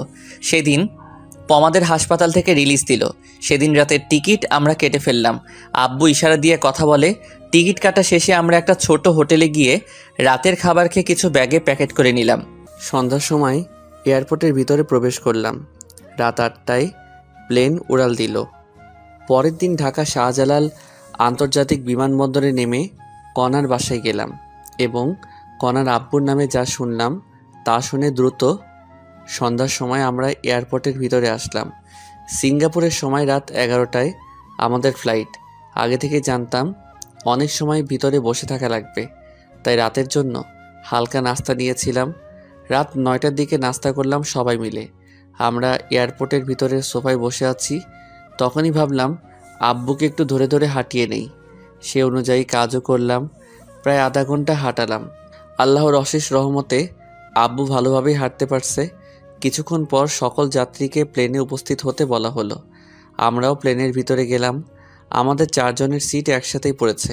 আমাদের সিট বেল্ট বেঁধে দিল বিমানবালারা। রাত 11টায় প্লেন উড়াল দিল। আমরাও ঘুমিয়ে পড়লাম। আমার পাশে কণা, তারপর আম্মু, তারপর আব্বুর সিট পড়েছে। আমাদের প্রত্যেককে একটা করে কম্বল দেওয়া হলো। কণা ওর জন্য দেওস কম্বলটি রেখে দিল। কম্বল রেখে দিলা কেন? আমাদের একটা কম্বলই যথেষ্ট। কেমন করে একটা দিয়ে হবে, যে ছোট একটা কম্বল? এতেই হবে। আমি তোমার জড়িয়ে ধরে ঘুমাবো, তোমার কাঁধে মাথা রাখবো। খালি ফাইজলামো। ঠিক আছে, আমার কাঁধে মাথা দিয়ে ঘুমাও। বলেই আমার গালে একটা চুমু দিল। লক্ষ্মী মেয়ে। আমি আব্বু আম্মুর দিকে দেখলাম, ঘুমিয়ে পড়েছে। আব্বু আম্মুর শরীরের কম্বল ভালো করে গায়ে দিয়ে দিলাম যাতে ঠান্ডা না লাগে। তারপর সিটে বসলাম। তখন কণা আমাকে কাঁধে মাথা রেখে ঘুমিয়ে পড়ল। আমাকে দেয় কম্বলটি। আমাদের দুজনের শরীর দেওয়ার চেষ্টা করলাম, কিন্তু ছোট হওয়ায় পারলাম না। আর তখন আমি বিমানবালার কাছ থেকে আরেকটা কম্বল নিয়ে কণাকে ভালো করে ঢেকে দিলাম। একে অপরের সাথে জড়াজড়ি করে ঘুমিয়ে পড়লাম। ঘুম ভাঙল বিমানের একটা সিগন্যালে। প্লেন এখন ল্যান্ড করবে, তাই সবাইকে জাগ্রত করার জন্য এক ধরনের সাউন্ড সিস্টেম ব্যবহার করে আমরা সিগন্যালের আওয়াজে জাগ্রত হয়ে গেলাম। প্রায় 30 মিনিট লাগলো প্লেন শাহজালাল আন্তর্জাতিক বিমানবন্দরে ল্যান্ড করতে। ল্যান্ড করার পর আব্বুকে ধরলাম এবং নিচে নামতে সাহায্য করলাম। নিচে নামার পর থেকে আব্বু নিজে নিজেই আমাদের সাথে হাঁটতে শুরু করলো। ল্যান্ড করার পর আমরা প্লেন থেকে নেমে রিসিভ রুমে আসলাম। রিসিভ রুম থেকে ব্যাগ রিসিভ করে এয়ারপোর্টের বাইরে আসলাম। আমার ছোট বোন আনহা আর চাচাতো ভাই আদনানকে আসতে বলা হয়েছিল। আমরা এয়ারপোর্টের বাইরে এসে দেখলাম ওরা দাঁড়িয়ে আছে। আনহা আব্বুকে দেখে দৌড়ে এসে কান্না শুরু করে দিল। আব্বুও নীরবে চোখের পানি ফেলতে লাগলো। আমি সান্ত্বনা দিয়ে একটা ট্যাক্সি নিয়ে আমরা সবাই কণার বাসায় আসলাম। আমি ব্যাগ নিয়ে আগেই দোতলায় গেলাম। বাসায় এসে কলিং বেল দিলাম। আমার আব্বুর বয়সী একজন পুরুষ দরজা খুলে দিল। কে আপনি? এই বাসায় কি চাই? সরি, আপনাকে তো চিনলাম না। আমি এই বাসার মালিক। আমার শাশুড়িকে ভয় দেখিয়ে বাড়ি দখল। বাবা, তুমি এতদিন কোথায় ছিলে? বাবা মানে এই লোককে? উনি আমার বাবা। ভেতরে আসো। আর বিআই বেআইন আপনারাও আসেন। চলেন বেয়ায়। তারপর আমরা সবাই সোফায় গিয়ে বসলাম। তখন আব্বু, তুমি এই 2 বছর কোথায় ছিলে? কিছু কাজ ছিল মামনি। আর কোথাও তোমার যাওয়া হচ্ছে না? তোমার আর কোথাও যাব না, অবসর নিয়েই তবে এসেছি। ভাই সাহেব, আপনি কি কাজ করতেন? হঠাৎ 2 বছর খোঁজ ছিল না আপনার? বিআইন, আমি একজন কমিশনার ছিলাম। আমাদের দেশে মাদকের ব্যবহার অধিক ছিল আর আমি ট্রেনিংয়ে মেডেল জিতেছিলাম, তাই সরকার আমায় ডেকে পাঠায়। তারপর আমাদের একটা মিটিং হয়। সেই মিটিংয়ে 60 সদস্য বিশিষ্ট একটা দল তৈরি করি। এদের মূল কাজ মাদকের গডফাদারকে ধরা। আমরা এই কাজের মিশনের জন্য উঠে পড়ে লেগে পড়ি। বাসায় থাকলে সমস্যা তো, তাই আমি কাউকে না জানিয়ে পালিয়ে যাই। মিশন ছিল জীবন মরণের। ধরা পড়লেই মৃত্যু নিশ্চিত। আমরা দেশের ভিতরে এবং বাইরে 2 বছর নিরস প্রচেষ্টার পর 7 দিন আগেই ওই সন্ত্রাসীকে ধরিয়ে দেই এবং আবার মেডেল পাই। সেদিনেই চাকরির অবসরের আবেদন করি। অফিসাররা সবাই অবাক হয়েছিল এবং তারা আমাকে চাকরিতে জোর করে রাখতে চেয়েছিল, কিন্তু পারিনি। আমি পরশুদিন বাসায় এসে সব শুনলাম বিয়ানের নাকি অপারেশন হচ্ছে। আপনার মেয়ে টাকা দিয়েছিল, আমাদের তো অপারেশন করার সামর্থ্য ছিল না। বেআইন, আমার যা কিছু আছে সব কণা মামুনির, আর আমার মেয়ে আপনার বাড়ির বউ। আর এসব কথা বাদ দেন, এখন বেআইনের কী অবস্থা? হাঁটতে পারতেছে, কিন্তু কথা বলতে পারতেছে না। মুখ দিয়ে বাতাস বের হয়। ডাক্তার বলছে 1 সপ্তাহের মধ্যে কথা বলতে পারবে। আল্লাহ যেন তাড়াতাড়ি সুস্থ করে দেন। আচ্ছা বেআই, কণা আর ফারুকের সম্পর্ক নিয়ে আপনার মন খারাপ হয়নি? বেআইন, কণা আগে রিলেশন করতো আপনার ছেলের সাথে। আমি জানতাম রিলেশন করে, কিন্তু আপনার ছেলেকে দেখিনি। পরে যখন ওদের ব্রেকআপ হয়েছে এবং আমার মেয়ে বাইরে চলে যায়, মেয়ে আমাকে বুঝতে দেয়নি। তারপর আমি মিশনে গিয়েছিলাম। বাসায় এসে জানতে পারলাম ব্যাপারটা। প্রথমে রাগ হয়েছিল, কিন্তু পরে সব শোনার পর অনেক খুশি লাগতেছে। বেআই, আপনার মেয়েকে আমি অনেক পছন্দ করি, তাই ফারুক যখন ওদের ব্রেকআপের কথা বললো তখন ওর সাথে অনেক রাগারাগি করেছে, কিন্তু সব কিছু বিবেচনা করে মেনে নিতে হয়েছে। অনেক ভালো লাগলো বেআইন। আমরাও রিলেশন করে বিয়ে করেছি, আমার মেয়েও। আমরাও সেম। যা গোসব, কাল আবার গ্রামের বাসায় যেতে হবে আমাদের। কেন বেআইন? ওমর ফারুককে আর কতই প্রেশারে রাখি বলেন? এমনি ওর বেতন অল্প, আবার যদি পরিবার সহ ঢাকায় থাকি তাহলে অনেক টাকা খরচ হবে, তাই চলে যাব। কি বলেন বেআইন? সামনে আমার একটা ফ্ল্যাট আছে, 5 তলা ফ্ল্যাট, সেখানে 4 তলায় আপনারা থাকবেন। বেয়াই, অনেক উপকার করেছেন, তাই জীবনে শোধ করতে পারবো না। আর উপকার করবেন না। বেআইন কি বলেন এসব? আমরা কিন্তু কষ্ট পাবো। আচ্ছা বেয়াই, আগে আপনার বেয়াই সুস্থ হোক। ও সুস্থ হলে যে কোম্পানিতে চাকরি করতো সেখানে আবার জয়েন করতে পারবে। রেফারেন্স আছে তো, সুস্থ হলে আবার ঢাকায় আসবো। আচ্ছা ঠিক আছে, কিন্তু এদের বিয়ের ডেট ঠিক করতে হবে না? কিছুদিন যাক। তবুও কদিন পর? 6 মাস পর। কি বলো তুমি? আচ্ছা ঠিক আছে, এখন চলেন, সকালের খাবার খেতে হবে। আব্বু, প্রচুর খিদে লাগছে, আর আমরা খেয়েই ঘুমাবো। ঘুম হয়নি রাতে। হারামজাদি আমার কাঁধে মাথা রেখে আরামসে ঘুমিয়েছে আর এখন চাপা মারতেছে। সবাই ফ্রেশ হয়ে এসে টেবিলে বসো। আমি দেখি কনার আম্মুর রান্না কত দূর। তারপর আম্মু আর আব্বু গেস্ট রুমে গেল, সাথে আদনান আর আনাহাও। আর কণা আমাকে টেনে ওর রুমে নিয়ে গেল। আমি যেই রুমে ঢুকেছি সাথে সাথে কণা দরজা লাগিয়ে দিল। এই কি করো? তোমার কমিশনার বাপ আমার গুটলি ফাটাই দিবে।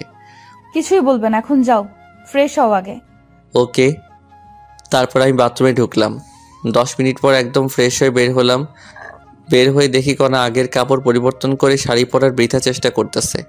আমি বাথরুম থেকে বের হয়েছি, কণা বুঝতে পারিনি।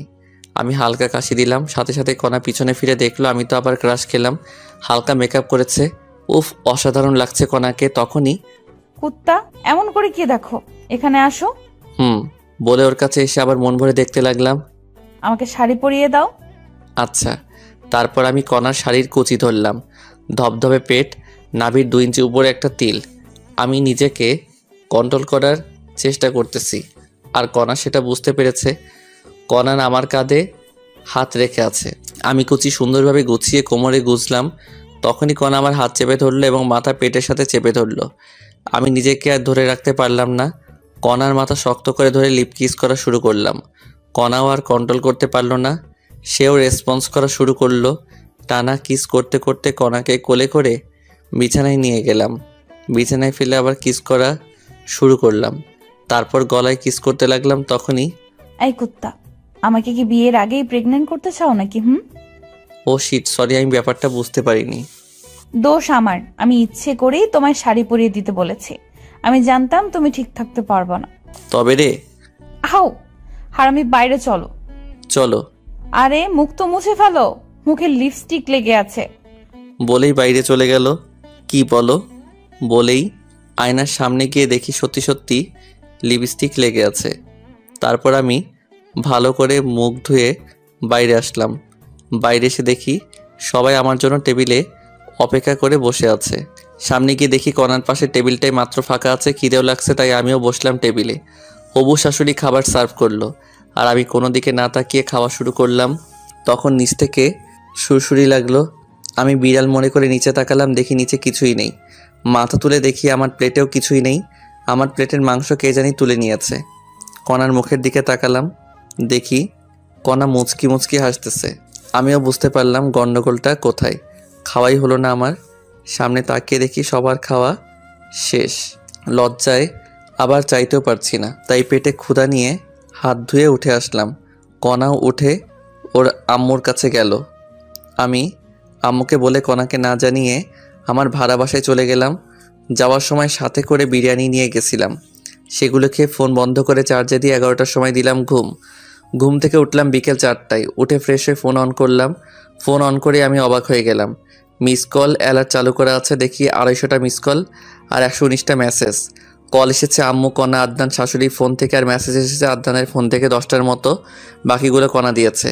সবগুলো মেসেজ হলো আমি কোথায় আছি, তাড়াতাড়ি যেন বাসায় যাই, এসব নিয়ে। যাই হোক, এসব দেখে ভাবলাম কল দেই। দেখলাম ফোনে টাকা নেই, তাই বিকাশ অ্যাপস থেকে টাকা লোড দেওয়ার জন্য ডাটা অন করলাম। সাথে সাথেই দেখি মেসেঞ্জার, হোয়াটসঅ্যাপ, টেলিগ্রাম সবখানে কণার মেসেজ। টাকা লোড দিয়ে কল দিলাম কণার কাছে। কল দেওয়া মাত্র কল ধরলো, মনে হয় তার জন্য বসেছিল। কি করো? জানোয়ার, কোথায় তুই? রেগে আছো খুব? তাই বলবো না। রাখবে না। তোমার ফোন বন্ধ কেন? হ্যাঁ, অবু স্বামীর সাথে কেউ এভাবে কথা বলে? ঘন্টা, এবার বলো কোথায় তুমি এখন? ঘুম হয়নি তো, তাই যে বাসায় থাকতাম সেখানে এসে ফোনটা চার্জে দিয়ে ঘুমিয়েছিলাম। লোকেশন দাও, আমি যাচ্ছি। পাগল নাকি? তোমার সতীন তোমার সাথে মারামারি করার জন্য বসে আছে। দেখো, তুমি জানো আমার রাগ কেমন, রাগিও না আমায়। ওকে, জায়গায় আসো। ওকে। আমি ফোন কেটে দিয়ে বিছানায় বসে ফেসবুকে নোটিফিকেশন চেক করতেছি। তখনই কণার আইডি সামনে আসলো। দেখলাম রিলেশনশিপ স্ট্যাটাস দিয়ে, relationship with MD Omar Faruk. আমি দেখে মুচকি আসলাম। পাগলি একটা, আমায় অনেক ভালোবাসে। জীবনে কিছু না পেলেও মনের মতো মা বাবা আর জীবনসঙ্গী পেলাম। আল্লাহর কাছে লাখ লাখ শুক্রিয়া। তারপর ফেসবুকের ভিডিও দেখতে লাগলাম। প্রায় 30 মিনিট আমার ফোনে কণার ফোন নাম্বার থেকে কল আসলো। কল ধরলাম, তখন কণা আমায় আমার দেওয়া ঠিকানায় যেতে বলল। আমি গিয়ে ওকে নিয়ে আসলাম। রুমের মধ্যে ঢুকা মাত্র কণা এসে ঠাস করে আমার গালে একটা চড় মারলো। চড় মারার পরই আমায় জড়িয়ে ধরে কান্না করতে লাগলো। আমিও জড়িয়ে ধরে, নিজে থাপ্পড় মারলে আবার নিজেই কান্না করছো কেন? চুপ করো। তুমি যে বাসায় আসছো আমায় বলে আসতা। আমি মনে করেছি টেবিলে তোমার খাবার মেরে দিয়েছি, এই জন্য তুমি রাগ করে বাসায় এসেছো। আমি অনেক কান্না করেছি। আমি তো আম্মুকে বলেই আসলাম। তুমি নাকি বলেছো বাইরে যাচ্ছ, কিন্তু এতক্ষণ লাগে নাকি? তাই চিন্তা হচ্ছিল আমার। না বলে আসার জন্য দুঃখিত। হয়েছে, তোমার জন্য খাবার নিয়ে এসেছি। আচ্ছা, তুমি খাইয়ে দাও। পাবো না। তাহলে আমার খিদে নেই। আচ্ছা শয়তান, আসো। তারপর কণা আমায় খাইয়ে দিতে লাগলো, আবার আমি ওকে খাওয়াচ্ছি। তখনই আমাদের বাসার মালিক আসলো। বাসার মালিকের সাথে আমার সম্পর্ক ভালো। বাড়িওয়ালা এসে, কি ফারুক, কি খবর তোমার? দুদিন থেকে দেখাই যাচ্ছে না, ঘটনা কি? ভাই, আব্বুর অপারেশনের জন্য বাইরে গেছিলাম। এনিকে ভাবি নাকি? আপনার ভাবি। হাফ নাকি ফুল? পরে বলবো। আচ্ছা, পরে শুনবো। এখন বাড়ি ভাড়া কবে দিবা? কাল দিব ভাই। আচ্ছা, তাহলে আমি যাই। বাড়িওয়ালা চলে গেল। কণা আমায় রেডি হতে বলল। আমি তৈরি হয়ে নিলাম। আজ আব্বু, আম্মু, ছোট বোন আনহা আর চাচাতো ভাই আদনান বাসায় যাবে। ওদেরকে বাসে তুলে দিতে হবে। আমি রেডি হয়ে রুমে তালা দিয়ে বের হলাম। কণা আর আমি রিক্সা নিয়ে কণার বাসায় গেলাম। বাসায় যাওয়া মাত্র, তোর কি আক্কেল জ্ঞান নেই? তুই বাইরে গেছিস, কণাকে বলা লাগবে না? তোমাকে তো বললাম আম্মু। তুই বলেছিস তুই বাইরে যাচ্ছিস, কিন্তু তুই যে তোর মেসেজ যাবি সেটা তো বলিসনি। আর তোর ফোন বন্ধ ছিল, তাই কণা কান্নাকাটি করে অবস্থা খারাপ করেছিল। বাদ দাও, তোমরা রেডি হয়েছো? প্রায়। বাস কয়টায়? রাত 9টায়। এখন 6:30 বাজে। তাহলে সমস্যা নেই। খেয়েছো তোমরা? তোর জন্যই বসে আছি। চলো। সন্ধ্যা 7টার দিকে সবাই মিলে একসাথে বসে খেলাম। খাওয়া শেষে সবাই কণার আব্বু আম্মুর কাছ থেকে বিদায় নিয়ে রওনা দিলাম। আমি আব্বু আম্মু ভাই বোনদের গাড়িতে তুলে দিয়ে কণার বাসায় রেখে মেসে যাব। যাই হোক, স্টেশনে গিয়ে বসে আছি। কণা, আম্মু আর আনহান গল্প করতেছে। অত্যন্ত গরম এখন, তাই আম্মু আমাকে পানির বোতল আনতে বলল। আমি রাস্তা পার হয়ে একটা দোকানে গেলাম। দোকানে প্রচুর ভিড়, তাই দাঁড়িয়ে আছি। আর ওদিকে, আম্মু তুমি আবার কবে আসবা? তোর শ্বশুর সুস্থ হলে। আম্মু, আমরা কিন্তু এখনো আলাদা বাসায় থাকতে পারি। আমি আর আপনার ছেলে চাকরি করি কেন? কিছুদিন যাক, তারপর। তাড়াতাড়ি আসো। তোমরা আর আমার এই ননদকেও ভালো স্কুলে ভর্তি করাতে হবে। পরে সেটা ভাবি। আমার পরীক্ষা সব কমপ্লিট। 6 মাস পর পরীক্ষা। সত্যি? তাহলে আমি তোমার পরীক্ষার আগে যাব ওখানে। আচ্ছা ভাবি, আসিও, অনেক মজা হবে। যাই হোক, ওরা এমন আরও কথা বলতেছে। আর এদিকে আমি পানির বোতল কিনে রাস্তা পার হচ্ছি। তখনই প্রায় 2 বছর পর চিরচেনা আব্বুর কণ্ঠস্বর শুনতে পেয়ে দৌড় দিলাম। আমি তো শকড হয়ে গেলাম, আবার অনেক খুশি লাগতেছে। কিন্তু আব্বু কি জানি ইশারা করতেছে আর বলতেছে, আরে পাগল ছেলে, সামনে দেখো। বলেই আব্বু আমার কাছে দৌড়ে আসতেছে। আমি সামনে তাকিয়ে দেখি বিশাল দূরে একটা সিএনজি 60 কিলোমিটার/আওয়ার বেগে ছুটে আসতেছে। সিএনজি এর গতি দেখে আমি ভয়ে কি করব ভেবে পাচ্ছি না। আমার ব্রেন কাজ করা বন্ধ করে দিয়েছে। আমি আমার মৃত্যু দেখতে পারতেছি। আমি ভয়ে চোখ বন্ধ করলাম। তখন আমার মনে হলো আমায় কেউ আচমকা টান দিল। আমি বুঝতে পারলাম আমি কোথাও পড়ে গিয়েছি, কিন্তু আমার শরীরে মনে হয় শক্তি নেই।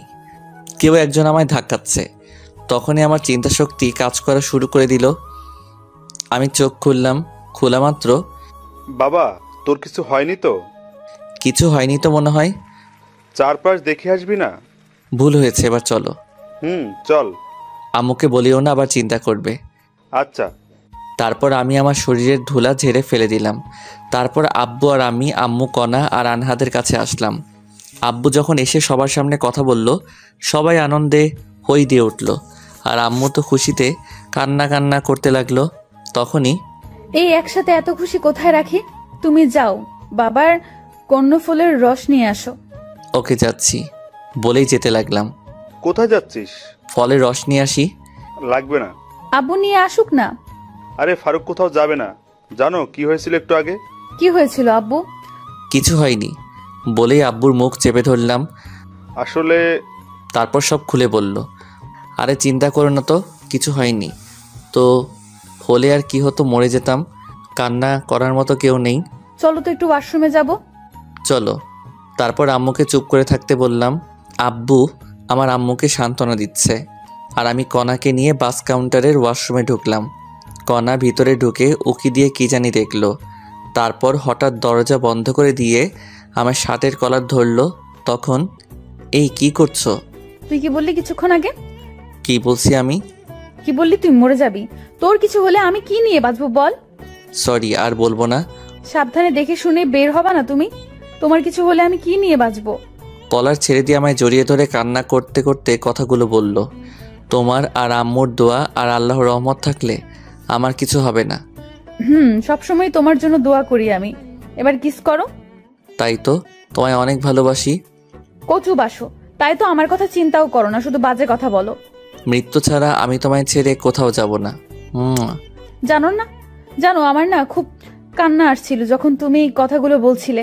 মনে হচ্ছিল ধরে থাপ্পড় মারি আর বলি তোমায় অনেক ভালোবাসি। ওসব আমি ইচ্ছা করেই বলেছি।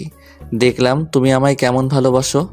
এবার চলো বাইরে যাব, না হলে অনেক খারাপ ভাববে। চলো। তারপর আমি আর কণা সবার কাছে আসলাম। কিছুক্ষণ পর বাস আসলো। আমি সবাইকে বাসে তুলে দিলাম। সবার জন্য হালকা খাবার কিনে দিলাম।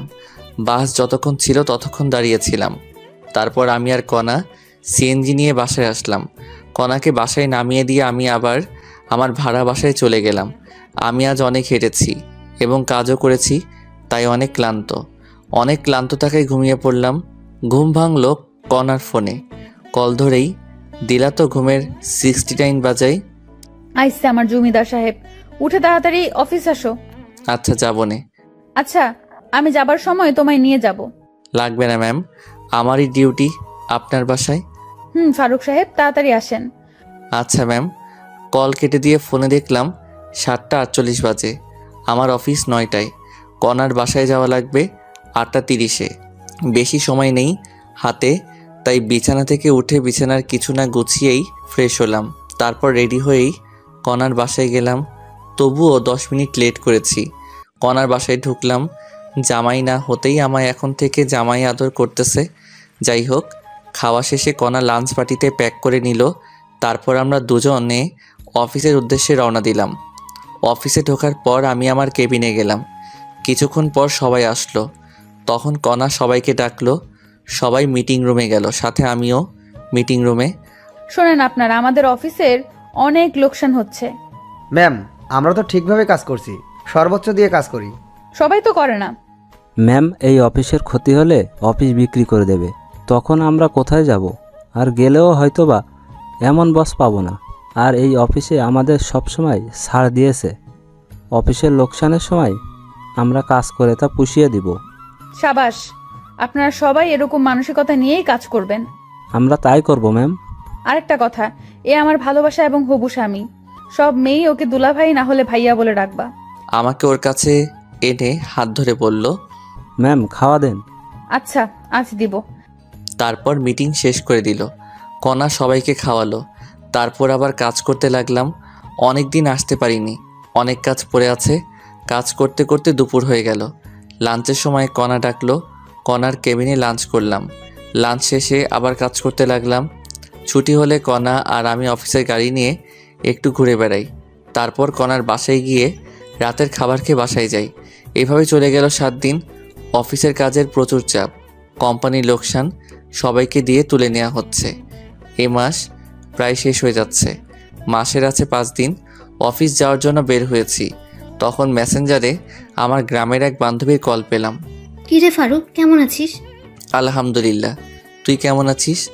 দুলা ভাই আর ভাগিনা কেমন আছে? ভালো ছিলাম, কিন্তু কয়েকদিন থেকে নেই রে মামা। কেন কেন কেন কোনো সমস্যা হয়েছে কি? তোর দুলাভাইয়ের হার্টের অপারেশন করা লাগবে। টাকা ম্যানেজ হয় নাই? সব কমপ্লিট। আর তুই তো জানিস আমরা পালিয়ে বিয়ে করেছি, এই জন্য কেউ মেনে নেয়নি। আর তোর দুলাভাইয়ের অসুস্থতার জন্য কোম্পানি থেকে লোন দিয়ে অপারেশন করাচ্ছি। খুব ভালো করেছিস। আমার কি কোনো হেল্প লাগবে?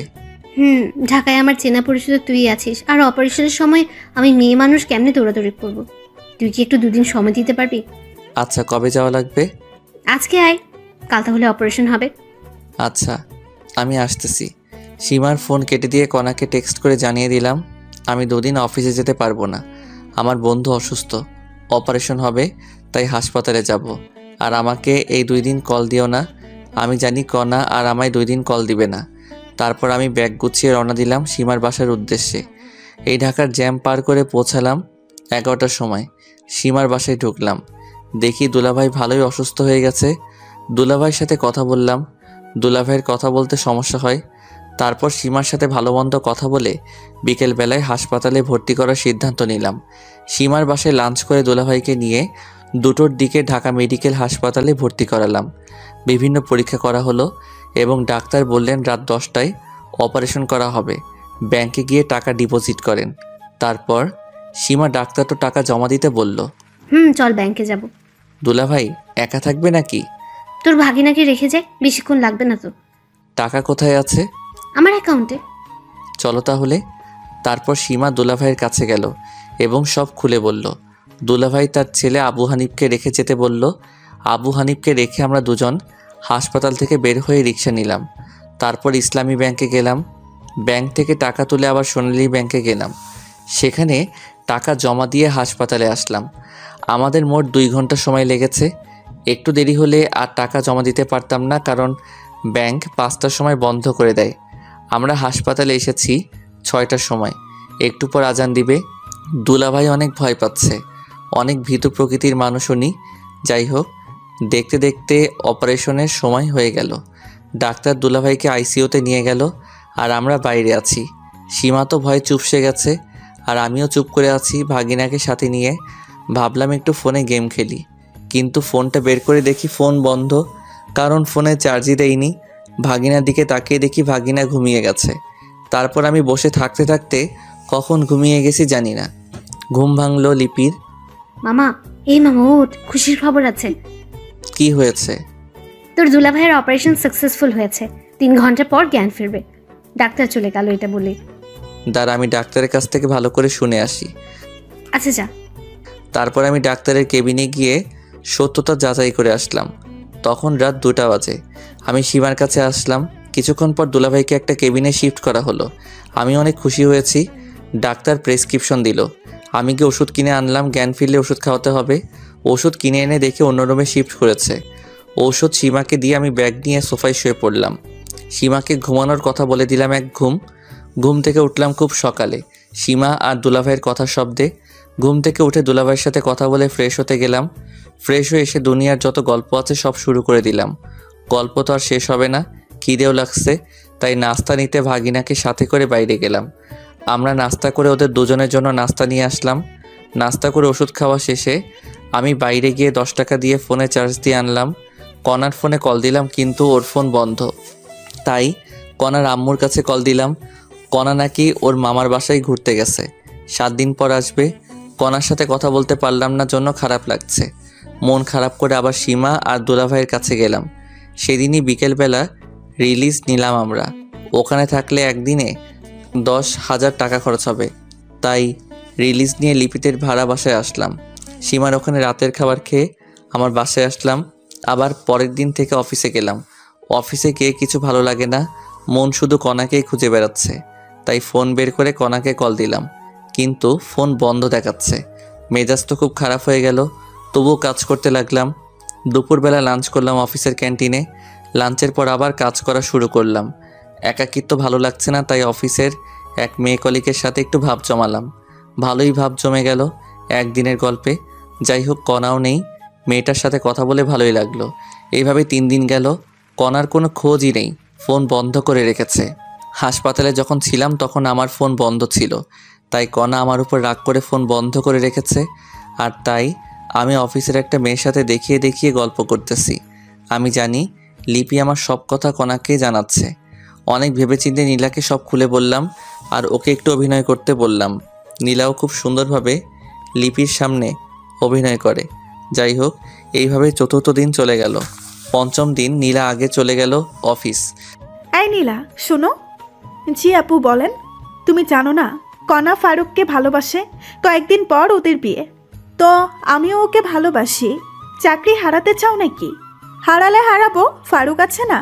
আর কণা ম্যাম ওনাকে কি ভালোবাসে যে কয়েকদিন থেকে কল ধরে না? আরে আবাল, কণা ফারুকের গ্রামের বাসায় গেছে। আগামী 7 দিনের মধ্যে ওদের বিয়ে হবে। ও আপু, আসলে আমাদের মাঝে কিছুই নেই। ভাইয়া অনেক ভয়ে ছিল যে ম্যাম বোধহয় রাগ করে চলে গেছে, আর ম্যামের ঠিকানা কেউ দিচ্ছিল না। তাই ভাইয়া প্ল্যানটি করে, কারণ ভাইয়া জানে আপনি সব কথাই কণা ম্যামকে বলবেন। তাই নাকি? ফারুক ভাইকে যতটা ফাজিল ভাবতাম, উনি তো দেখি তার চেয়েও বেশি ফাজিল। হ্যাঁ আপু, আর আমার চাকরির যেন কিছু না হয়। যাও, তোমার 7 দিনের ছুটি। এই 7 দিন অফিসের ধারে কাছেও আসবে না। ফারুক ভাই কল দিলে বলবা গ্রামের বাসায় গেছো, আমরা একটু এদিকে মজা নেই। আচ্ছা আপু। তারপর নীলা চলে গেল। আমি অফিসে ঢুকে দেখলাম কণাও নেই, নীলাও নেই। তারপর লিপিকে গিয়ে ধরলাম। কণা কোথায়? জানি না আমি। ভালো। আর একটা কথা শুনে রেখো, কণা ফিরে এসে আমায় খুঁজে পাবে না। ভাইয়া এইসব কথা বলবেন না। আপনাকে সারপ্রাইজ দেওয়ার জন্য কণা এইসব করতেছে। তাই নাকি? একটু টাচ দিবা। সারপ্রাইজ ভালো নাকি খারাপ? সুন্দর সারপ্রাইজ ভাইয়া। তাহলে আমি নিশ্চিন্তে থাকলাম। আর নীলাকে চাকরি থেকে বের করে দিও না আবার। কেন? ওকে তো বের করে দিব। থাপ্পড় খাবা। আমি ওকে অনেক অনুরোধ করাই অভিনয় করতে রাজি হয়েছিল। আর ওর বয়ফ্রেন্ড আছে। তোমার আপুর মতো সন্দেহ করো না আবার। হোক, আর আজ আমার সাথে লাঞ্চ করবেন। আমি মেয়েদের সাথে লাঞ্চ করি না। কণা বোধহয় ছেলে। বেশি বোঝো কেন? আমায় ছুটি দাও, আমি বাসায় যাব। আপনার অফিস না করলেও চলবে। ছালি আছে না, ওখান থেকে নিজের কেবিনে গেলাম। দুপুর পর্যন্ত কাজ করে বাসায় আসলাম। পরিচিত এক ফার্মেসি থেকে ঘুমের ওষুধ এনে খেয়ে ঘুম দিলাম। উঠলাম পরের দিন দুপুরবেলা। উঠে আবার ফোন টিপতে লাগলাম। মাগরিবের আগে আগে কণার আম্মুর ফোন থেকে কল আসলো। আমি ধরলাম। তখনই বাবা, বাবা, কণা। বলেই কান্না করা শুরু করলো।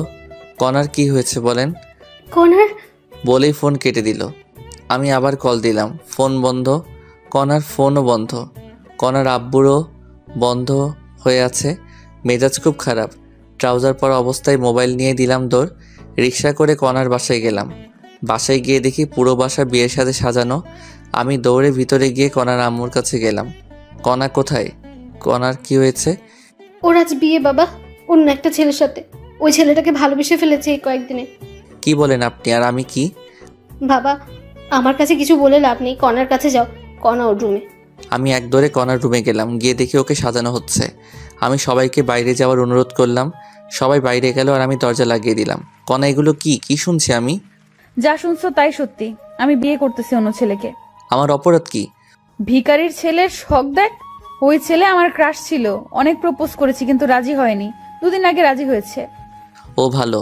ম্যাম, আপনি সুখে থাকলে আমি খুশি। আর আপনার টাকা কিছুদিন গেলেই দিয়ে দিব। লাগবে না, তোদের পরিবারকে ওই টাকা দান করে দিলাম। ম্যাম, লাগবে না, আমি শোধ করে দিব।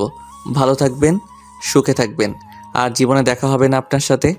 বলেই ওর দেয়া আংটি খুলে ওর হাতে দিয়ে রুমের দরজা খুলে কান্না করতে করতে সিঁড়ি দিয়ে নামলাম। নেমেই ফার্মেসিতে গিয়ে 4 পাতা ঘুমের ওষুধ সিস্টেম করে কিনে বাসায় গেলাম, সাথে 4 প্যাকেট সিগারেটও নিলাম। বাসায় গিয়ে শুয়ে পড়লাম। কি করব ভেবে পাচ্ছি না। ভাবতেছি আত্মহত্যা করব, আবার বাবা মায়ের মুখের দিকে তাকিয়ে করতে মন চাচ্ছে না। আমি পানি আনলাম, ঘুমের ওষুধ খেয়ে শুয়ে যাব। ঘুমানোর আগে কণাকে দেওয়ার জন্য একটা মেসেজ লেখা শুরু করলাম। তখনই আমার ফোনে কণার ফোন থেকে কল আসলো। আবার কল দিছো কেন? বললাম না আমি কোনোদিন তোমায় ডিস্টার্ব করব না। প্যাক প্যাক না করে তোমার দরজা খুলে দাও। আমি ঘুমাচ্ছি, দরজা খুলতে পারবো না। খুলবি নাকি 999 কল দিব? দরজার সামনে কে? খুলে দেখ আগে। ফোন কেটে দিয়ে দরজা খুলে দেখি আমার আব্বু আম্মু আর কণার আব্বু আম্মু দাঁড়িয়ে। আরে আপনারা ভিতরে আসুন। আসতেছি। তারপর সবাই বসলো আমার বিছানায়। আমি চেয়ার নিয়ে আসলাম। তখনই বাবা, আমরা কখনো কল্পনাও করতে পারিনি এমন কিছু হবে। আরে আঙ্কেল কি করছেন আপনি? আমি আপনার ছেলের মতো, আর আপনার এখানে করার কিছুই নেই। তবুও আমাদের অনেক খারাপ লাগছে বাবা। আন্টি, আমি কণাকে ভালোবেসেছি। আমি চাইবো অবশ্যই সে সুখে থাকুক, আর কণা এখন তার মনের মতো পাত্র পেয়েছে আর সুখে থাকবে, এতেই আমি খুশি। তাহলে তুমি একটা মেয়ে দেখে বিয়ে করো। আমি আর বিয়ে করতেছি না। কেন বাবা? অত্যন্ত পার্সোনাল আঙ্কেল। আর আপনার মেয়ের বিয়ে আর আপনার এখানে অনেকে আবার অন্য কিছু ভাববে। ভাবলাম তুমি যদি আবার কোনো অঘটন ঘটাও, তাই আশা। আমি আত্মহত্যা করলে আমার বাবা মার কি হবে? সারা জীবন না হয় কণার ছবি সাথে নিয়ে থাকবো। আচ্ছা আপনারা থাকেন, আমি কিছু নিয়ে আসি। কোথাও যাওয়া হবে না। আমার কলার ধরে দরজা দিয়ে ভিতরে ঢুকলো। আমি কিন্তু কিছুই করিনি, ভয়ের ঠেলায় চেয়ারে বসে আছি। সেটা জানা আছে, এখন বসে থাকো তুমি। দুলাভাই, কেমন দিলাম সারপ্রাইজ? কারো ফাটে কেউ হাসে, কেমনটা লাগে? আমার কথা শুনে সবাই হাসতে লাগলো। তারপর কাজী রুমে প্রবেশ করলো, সাথে ইমাম আর মুয়াজ্জিন। আমার 2 রুম মানুষ দিয়ে ভর্তি হয়ে গেল। তখনই আঙ্কেল, প্রেমিকার বিয়ে, প্রেমিকের সামনে পড়াবেন নাকি? আমি বাইরে যাচ্ছি। আরে গাধা, তোর সাথেই কণা মামনির বিয়ে। তাহলে যে বলল কণার একজনকে ভালোবাসে। আমি সব বলবো, কিন্তু পরে বলবো। আচ্ছা, তোমাকে শিক্ষা দিব আমি কি জিনিস। যাই হোক, অনেক কাহিনী শেষে বিয়ে পড়ানো শেষ হলো। আবার কার আসলো, আমাদের সবাইকে আমার কণাদের বাসায় নিয়ে যাওয়া হলো। সেখানে গিয়ে দেখি আমার ভার্সিটির সব বন্ধুই আছে। ওদের সাথে অনেক দিন থেকে দেখা হয় না, কথাও হয় না। আমি তো ওদের দেখে অনেক খুশি। আমার সব বন্ধু বিয়ে করেছে, অনেক বাচ্চাও আছে। আর আমার বন্ধুদের সাথে আমি ইচ্ছা করে যোগাযোগ করিনি। যাই হোক, আমার বাসায় রেজিস্ট্রি হলো, এখানে কবুল বলানো হলো। রাত 2টার দিকে বিয়ে পড়ানো, খাওয়া দাওয়া শেষ। তারপর আবার আমাদের গাড়িতে করে নিয়ে যাওয়া হচ্ছে, কণা আর আমি পাশাপাশি। বুঝলাম না কোথায় যাচ্ছি আমরা? আমাদের বর্তমান ঠিকানায়। বুঝলাম না। তোমায় বুঝতে হবে না। আমাদের 5তলা বাসায় 2য় তলা আমাদের থাকার জন্য ফাঁকা করা হয়েছে। এখন থেকে আমি, তুমি, আমার শ্বশুর শাশুড়ি মা সবাই একসাথে এখানে থাকবো। সত্যি? বলেই জড়িয়ে ধরে কিস করলাম। পরে যখন সন্ধ্যার কথা মনে হলো ছেড়ে দিলাম। জানি মন খারাপ করেছো, তোমায় বাসর ঘরে সব খুলে বলবো। দেখো, তোমার বিকাশে টাকা দিয়েছি, কোনো দোকান দেখে ক্যাশ আউট করো। তোমাকে আজ খসাবে সবাই। কেন? আনহার লিপি বাসর ঘর সাজিয়েছে, তার জন্য টাকা দেওয়া লাগবে না? আদনান লাইটিং করেছে, তার জন্য টাকা দিতে হবে না? না, আমি কিছুই দিব না। মন খারাপ করে সিটে হেলান দিলাম। আচ্ছা। বলেই কাঁধে হেলান দিল। আমি আর ওকে সরিয়ে না দিয়ে শুয়ে থাকলাম। কিছুক্ষণ পর একটা 5তলা বাসার সামনে আসলাম। বাড়িটা লাইটিং করা। আমার বুঝতে বাকি থাকলো না আমরা কোথায় এসেছি। আমি নিজে সোজা সিঁড়ি দিয়ে উঠতেছি, তখনই এই জমিদারের পোলা, তোর বউকে কে নিয়ে যাবে? হেঁটে আসবে। আমি হেঁটে যাচ্ছি। তারপর কণা উঠতে ধরলো। কাপড় লম্বার মাটিতে লেগে থাকার কারণে পায়ের সাথে লেগে পড়ে গেল। সাথে সাথে আমি দৌড়ে নিচে নেমে আসলাম। ব্যথা পেয়েছো? না। কোলে করে নিয়ে যা হারামজাদা, দেখিস না হাঁটতে পারতেছে না। তারপর ভদ্র ছেলের মতো কণাকে কোলে নিলাম। তারপর সিঁড়ি দিয়ে ওঠা শুরু করলাম। সবাই হাততালি দিচ্ছে, আর কণা আমার হাতে কামড় দিল। আরে করো কি, ফেলে দিব কিন্তু। মার খাবা নাকি? চুপচাপ নিয়ে চলো। তারপর আমি দোতলায় উঠলাম কণাকে কোলে নিয়ে। আমার বাসর ঘরে ঢুকতে দেওয়া হলো না, আমায় সোফায় বসায় রাখা হলো। আর কণাকে লিপি এবং আনহা মিলে একটা রুমে নিয়ে গেল। আমি সোফায় বসে থাকতে থাকতে বিরক্ত হয়ে গেলাম। সাথে সাথে ফ্রি ফায়ার বের করে খেলা শুরু করলাম। জানি না কতক্ষণ গেছে। কিছুক্ষণ পর আনহা এসে আমার ফোন কেড়ে নিল। ফোন দে, মাইনাস লাগলে ফাটাবো তোকে। আমি খেলতেছি, তুই রুমে যা, তোর জন্য ভাবি বসে আছে। ভাবি হয় একটু সময় দে, আমি ম্যাচটা শেষ করি। যা বলছি, না হলে আব্বু এসে থাপ্পড় মারবে। ইয়ে মানে আনহা, রুম কোনটারে? আজকেই প্রথম আসলাম তো এই বাসায়। টাকা দে আগে। ভাগ লাগবে না, আমি যাবই না। কিছু তো দে। ধর। ওই রুমে যা। আচ্ছা। তারপর আমি রুমে গেলাম, দরজার সামনে গিয়ে হালকা কাশি দিলাম, সাথে সাথে লিপি আসলো। দুলাভাই টাকা দেন। আনহাকে দিয়েছি। কত দিচ্ছেন? 2। আরো 1000 দেন। তোমারই বোনের টাকা, নাও, সমস্যা নেই। হোক, তবুও দেন। তারপর লিপিকে 1000 দিয়ে রুমে ঢুকলাম, তারপর দরজা বন্ধ করলাম। কণা এসে আমায় সালাম করে গেল। আমি ওর সাথে কোনো কথা না বলে একটা বালিশ আর একটা কম্বল নিয়ে সোফায় গিয়ে শুয়ে পড়লাম। কিছুক্ষণ পর কান্নার আওয়াজ পেলাম। উঠে গিয়ে, কান্না করবা না, ঘুমাতে দাও। তুমি সোফায় ঘুমাচ্ছ কেন? এমনি ভালো লাগছে না তাই। তুমি কি চাও আমি চলে যাই? চুপ করে আছি, যে রাগী চলে গেলে আর আসবে না, তাই চুপ করে আছি। আচ্ছা যাচ্ছি। বলেই দরজার দিকে রওনা দিল। কোথাও যাওয়া লাগবে না বলেই হাত টেনে ধরলাম। কণার সাথে সাথে আমায় জড়িয়ে ধরলো। তারপর, কি হয়েছে সেটা বলবা প্লিজ? জানো সন্ধ্যায় কি হয়েছিল? আমার মাথায় যে টেনশন ছিল, ভাগ্য ভালো আসার পথে গাড়ির নিচে মাথা দেয়নি। এমন পাগলামো কথা আর বলবা না। আর সত্যি জানলে তুমি রাগ করবা না, সেটা আমি জানি। তাহলে বলো সেটা। শোয়ার পর তোমার বুকে শুয়ে বলবো। ঠিক আছে, এই ভারী শাড়ি পরিবর্তন করো আগে, আর পাতলা শাড়ি পরো। খালি অন্য ধান্দা। তোমার যা ইচ্ছা পরো। ওকে। তারপর আমি বাথরুমে গিয়ে টি শার্ট আর ট্রাউজার পরলাম। পরে কণা গেল, নীল কালারের জামা পাজামা পরেছে, লাইটের আলো অনেক সুন্দর লাগতেছে, মনে হয় এখনই কোনো ঘটনা ঘটাই। তারপর লাইট অফ করে দিলাম। মাথাটা আমায় জানতেই হবে। আমি শুয়ে পড়লাম আর কণা আমার বুকে মাথা রেখে শুয়ে পড়লো। এবার বলো কি হয়েছে। শোনো তাহলে, তোমাকে সেদিন আব্বু একটা মেয়ের সাথে রিক্সায় দেখেছে। আব্বু এসে অনেক রাগারাগি করে। তারপর আমি ওই হসপিটালে গিয়ে খোঁজ নিয়ে দেখি ওই মেয়ে তোমার বান্ধবী হয়। তারপর আমি সবাইকে বুঝিয়ে বলি। আর তুমি অফিসে কি করো না করো সব আমি ফোনে দেখেছিলাম। আমার ফোনে আমার ভয় হচ্ছিল কোনো কারণে তোমায় হারিয়ে ফেলতে পারি, তাই আব্বুকে সব খুলে বলি। তারপর আব্বু শ্বশুর আর শাশুড়িকে আসতে বলে। তারা আসার পর আমাদের ওই বাসায় উঠি, সব গোছানোর কাজে লেগে পড়ি। আর আমার সাথে সবসময় আনহা ছিল, তাই তোমার কাছে কল দিতে পারিনি। আর আজ থেকে আমরা সবাই এই বাসায় থাকবো। এই ব্যাপার। জানো, যখন শুনলাম তুমি অন্য কাউকে ভালোবাসো, তখন মনে হচ্ছিল আত্মহত্যা করি। খবরদার এসব আর মুখেও আনবে না। আমার যে কষ্টগুলো হয়েছে সেগুলোর কি হবে? সুদে আসলে পরিশোধ করে দেব। কেমনে? পরে জানতে পারবো। এখন বলো ভবিষ্যৎ প্ল্যান কি তোমার? ফুটবল টিম বানাবো। ফুটবল আমার প্রিয় খেলা। ইস, শখ কত! আমারও তো লাগবে না, একটা ছেলে আর একটা মেয়ে হলেই হবে। আমি মজা করছিলাম, আমারও সেম চাওয়া। ছেলে আগে হলেই ভালো। না, মেয়ে হবে, বড়জন মেয়ে হবে। তোমার ইচ্ছা। জানো আমার স্বপ্ন আমার একটা মেয়ে হবে, অনেক কিউট হবে, নাম রাখবো ফারিয়া। ফারিয়া আমাদের পরিবারের সবারই আদরের হবে, পরিবারের সবাইকে মাতিয়ে রাখবে, দাদু দিদার সাথে খেলবে, এইটুকুই। আমার বউটা দেখে অনেক কিছুই ভাবে। তাড়াতাড়ি আমার মেয়ে চাই। তাহলে যুদ্ধে নামতে হবে। নেমে পড়ো। বলা মাত্র আমি কণার নিচের ঠোঁট কামড়ে ধরলাম। উফস, কি ফিলিংস! কণার ঠোঁট একদম কমলার কোয়ার মতো। আমি কিস করতে থাকলাম, তারপর গলায় কিস করলাম, তারপর নিচের দিকে নামতে থাকলাম। আর বাকিটা ইতিহাস। জানতে চাইলে চটি গল্পে চলে যান। যাই হোক, পরের দিন সকালে ঘুম ভাঙলো কণার ডাকে। অনেকবার ডেকে গেছে, উঠিনি, জন্য চায়ের কাপে আঙুল ঢুকিয়ে দিয়েছে। তারপর আমি উঠে গোসল করে এসে দেখি কণা আম্মার সাথে রান্না শিখতেছে। সকালের নাস্তা কণা আর আম্মু বানিয়ে দিল। সকালে নাস্তা করে গল্প, তারপর লাঞ্চের পর রাতের খাবার। এইভাবে ঘুরে বেরিয়ে গেল 7 দিন। আজ থেকে অফিস আছে।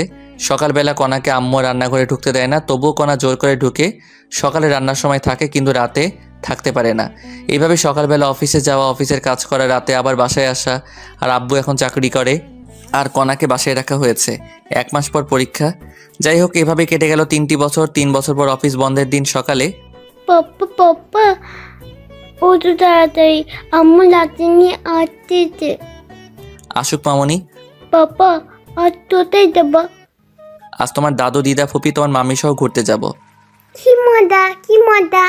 বলেই ওর দাদুর কাছে গেল। আমার বিয়ের 2 বছর পর ফারিয়া আমাদের পরিবারে আসে। ফারিয়া অনেক কিউট, সারাদিন সবাইকে দৌড়ের উপর রাখে। আর আনহা মেডিকেলে পড়ে এখন। আমি ব্রাশ করে রান্নাঘরে গেলাম। আমি যাওয়া মাত্র আম্মু অজুহাত দিয়ে চলে গেল। আম্মুও বুঝতে পারছে। আমি কণাকে পিছন থেকে জড়িয়ে ধরলাম। কণার সাথে সাথে নড়াচড়া বন্ধ করে দিল। কি করো? আম্মু আসবে। আরে আসবে না। কি শুরু করছো? শুরুই করলাম না। ঠিক আছে, যাচ্ছি। দাঁড়াও, বাজার করে এনে দাও। আচ্ছা, লিস্ট দাও। দাঁড়াও। তারপর আমি ব্যাগ নিয়ে বের হলাম। তখনই কণা আমায় ডেকে রান্নাঘরে নিয়ে গেল। লক্ষ্মী ছেলের মতো বাজার করবা, রাস্তা দেখে পার হবা। তারপর আমি বাজারে গিয়ে লিস্ট অনুযায়ী বাজার করলাম। বাজার নিয়ে বাসায় আসলাম লাঞ্চের দিকে। বাসায় এসে গোসল করে টেবিলে বসলাম। আমাদের অভ্যাস হয়ে গেছে সবাই আম্মুর হাতে তোলা ভাত খাই। আজও আম্মু সবাইকে তুলে খাওয়াচ্ছে আর আমরা সবাই তৃপ্তি সহকারে